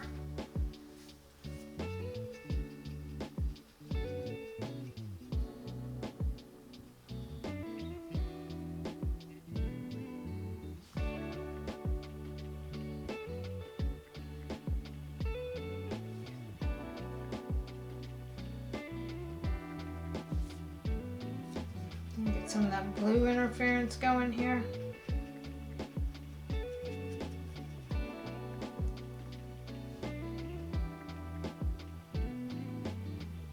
Just put it in some of these darker patches. Because that blue over the dark, oh, chef's kiss, I'm telling you, it's so beautiful.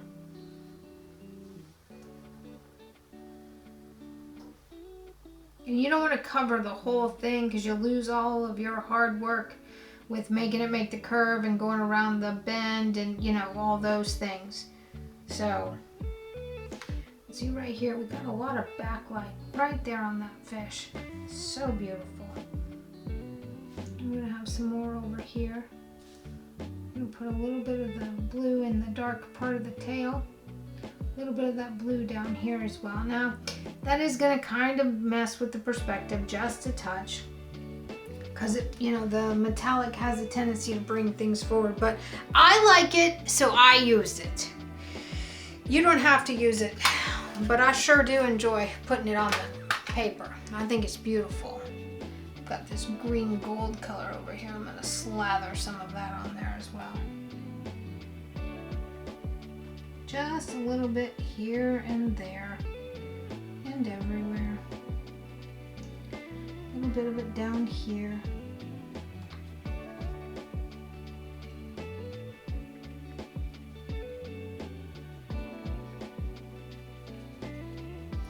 There we go.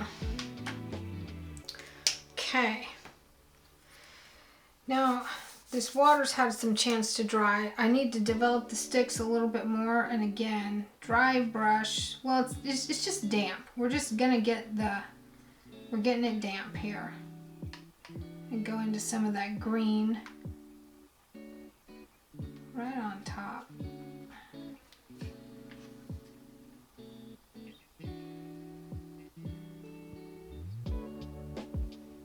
See how nicely that just lays in there?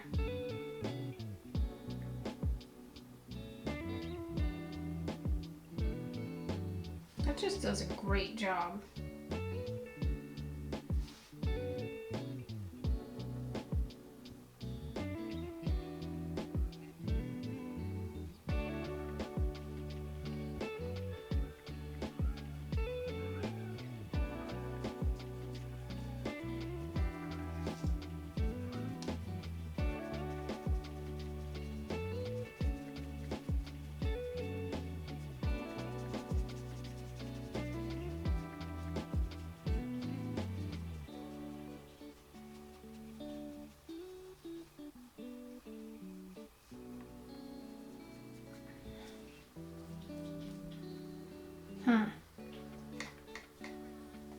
Gonna do some of the blue and some of the green. More green than anything though. You want, ooh, that's a little much.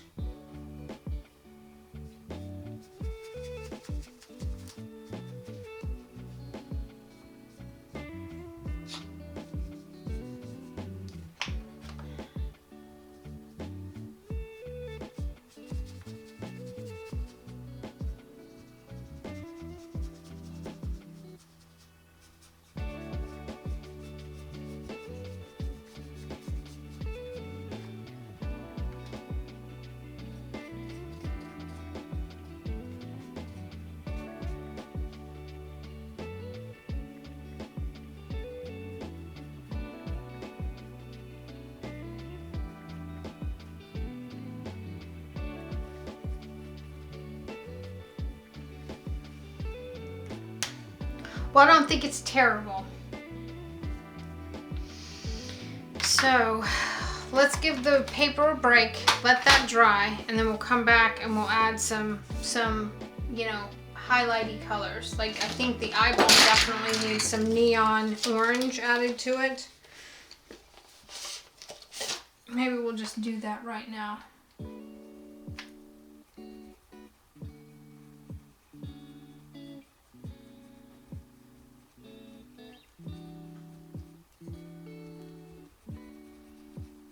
Wow. That's just not cooperating. I don't think I like these colors. Let me grab a neon orange from here.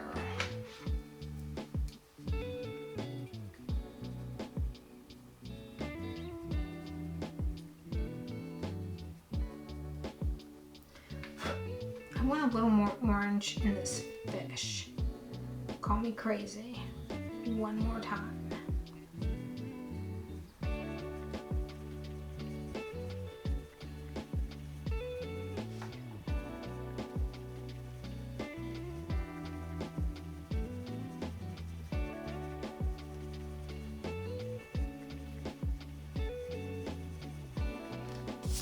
That's pretty. I like the orange coming back in. And the neon colors really perform well, I think. It's a little much, but, oh, looky there. Add some of that neon orange to the pectoral fin. That's pretty. Add a little to this right here, just a touch. Woo, look at that. That kind of pops. Okay, now I'm gonna grab this canary yellow.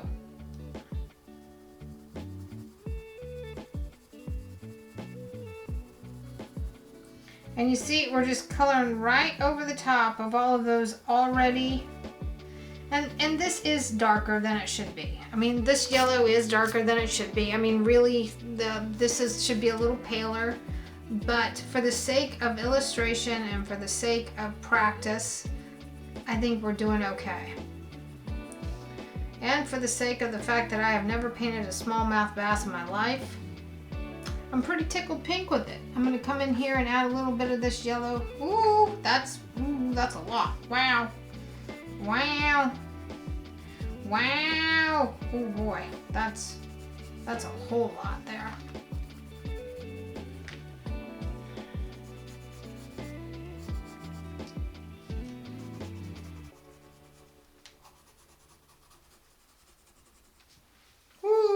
Okay, look at that. See, when you add that yellow right over the top of all those colors that you've got going on, it makes it look like the light is genuinely hitting the sticks. Look at it. Got all that movement in there. That's pretty cool. You gotta admit, that's pretty cool.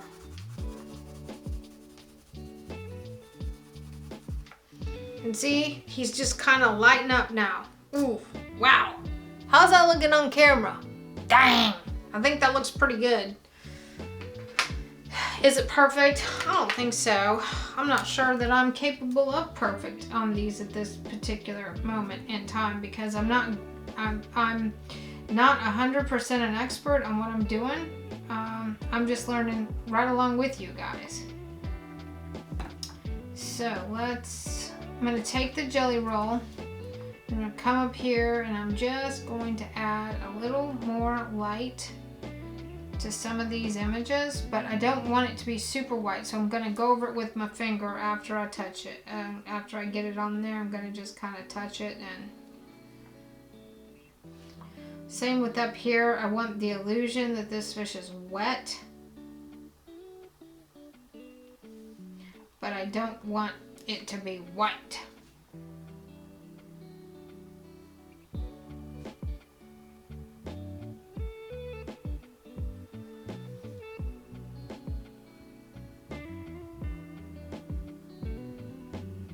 Right here, I'm just making some chicken scratches just to get some of that white to lay down on on the page just so I can blot it with my finger. And you know, if it's not, the ink's not coming out, you can just clean the pen.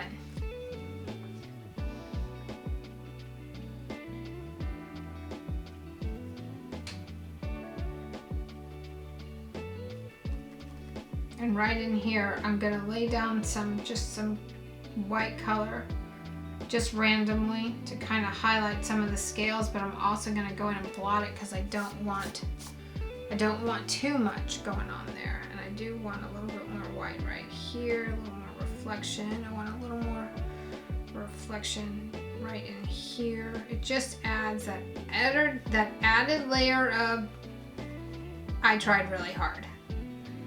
That's what this is. It's the added layer of, I tried really hard. I gave it my best.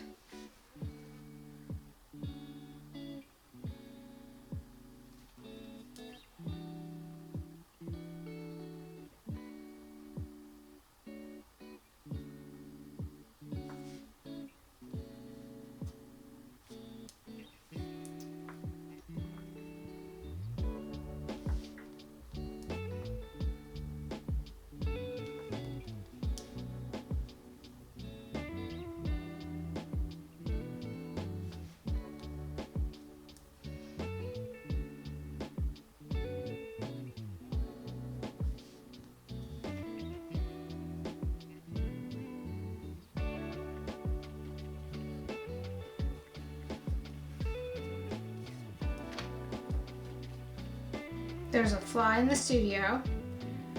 That's just part of living in the country, I suppose.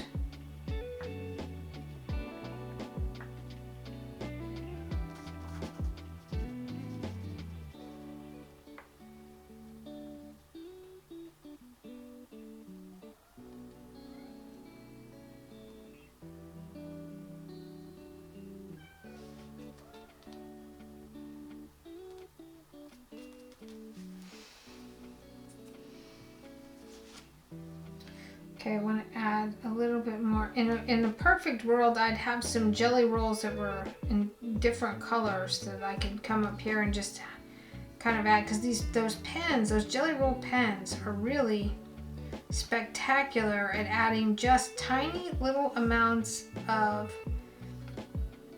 extra highlights here and there. You don't want to.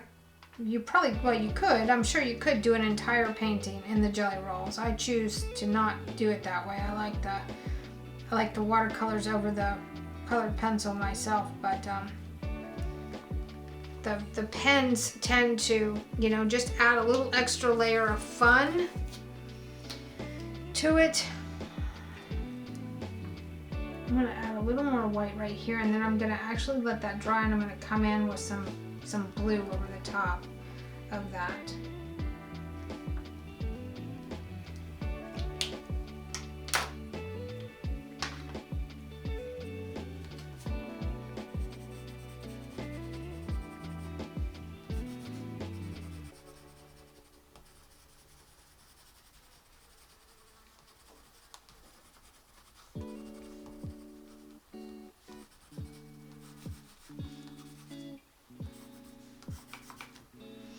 See, that kind of brings it down just a bit. What is that looking like online? I think that's really good. Okay, so I'm not real happy with how uneven the background is. So I've got a paint pen here. It's a Craft Smart Premium Oil-Based paint pen. A little stinky, but the cool part is because the colored pencils are oil-based, it kind of works to your advantage. So you just kind of squeeze some of that out, and you can just fade all of it out into the background color like so.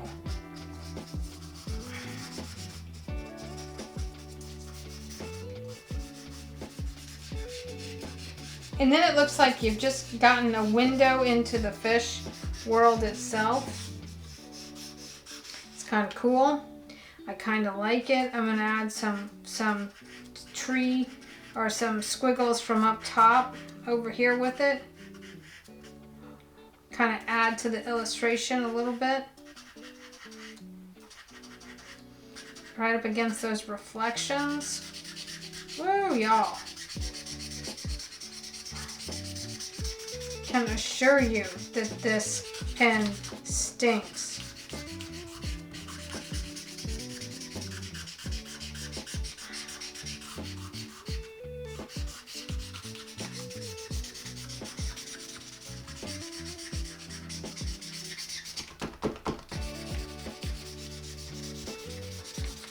Get that all the way out there. Oh, yeah, see, that's better. I like that a lot better. That's kind of a harsh edge right there, but so we're gonna kind of... Oh, that's sticky too. Hopefully that dries a lot better than what it's drying right now, because it is sticky. And that part will never work.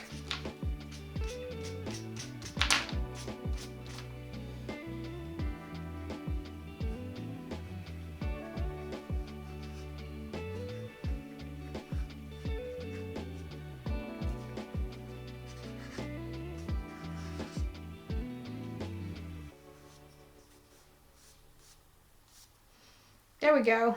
Not perfect, but better than it was. Whew, stinky. 10 out of 10, don't recommend. But sometimes you gotta have a potent white. And that one definitely does the trick.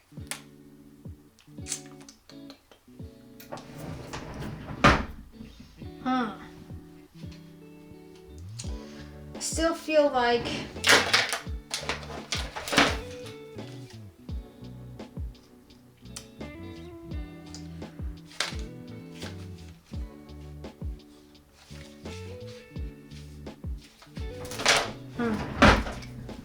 like I'm not 100% sure I'm done.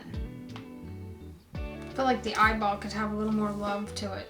I gotta let this dry here before I do anything else, because that's sticky and I cannot touch it with anything. So let's take a break, let it dry, and we'll be back. Okay, so I feel like we've reached a point in this where I could just keep adding and adding and adding, but I think we need to let it go, get it signed.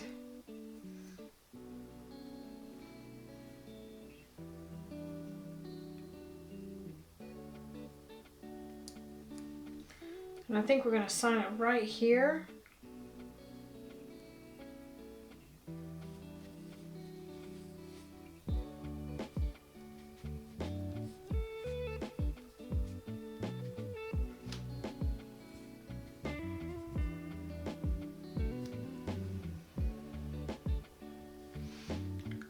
Little action on the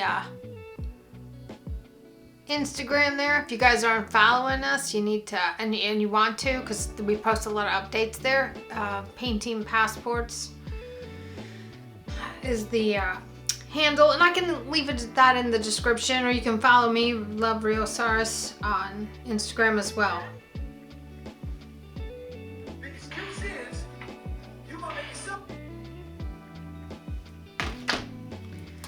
I want to add a little bit more right here to this if I can, so because I feel like now that the paint has dried, it's a little off.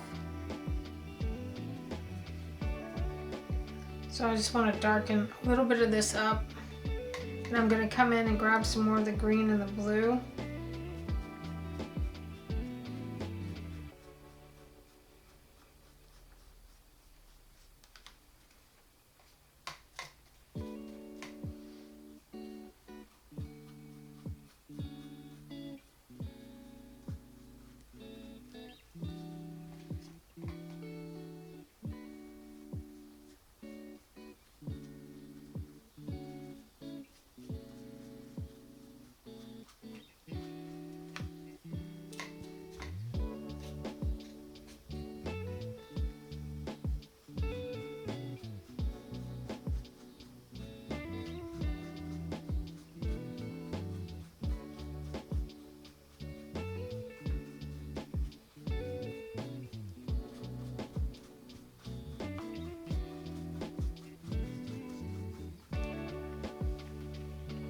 Okay, now I think I'm really done. I'm gonna want to keep going, but I think we're gonna call it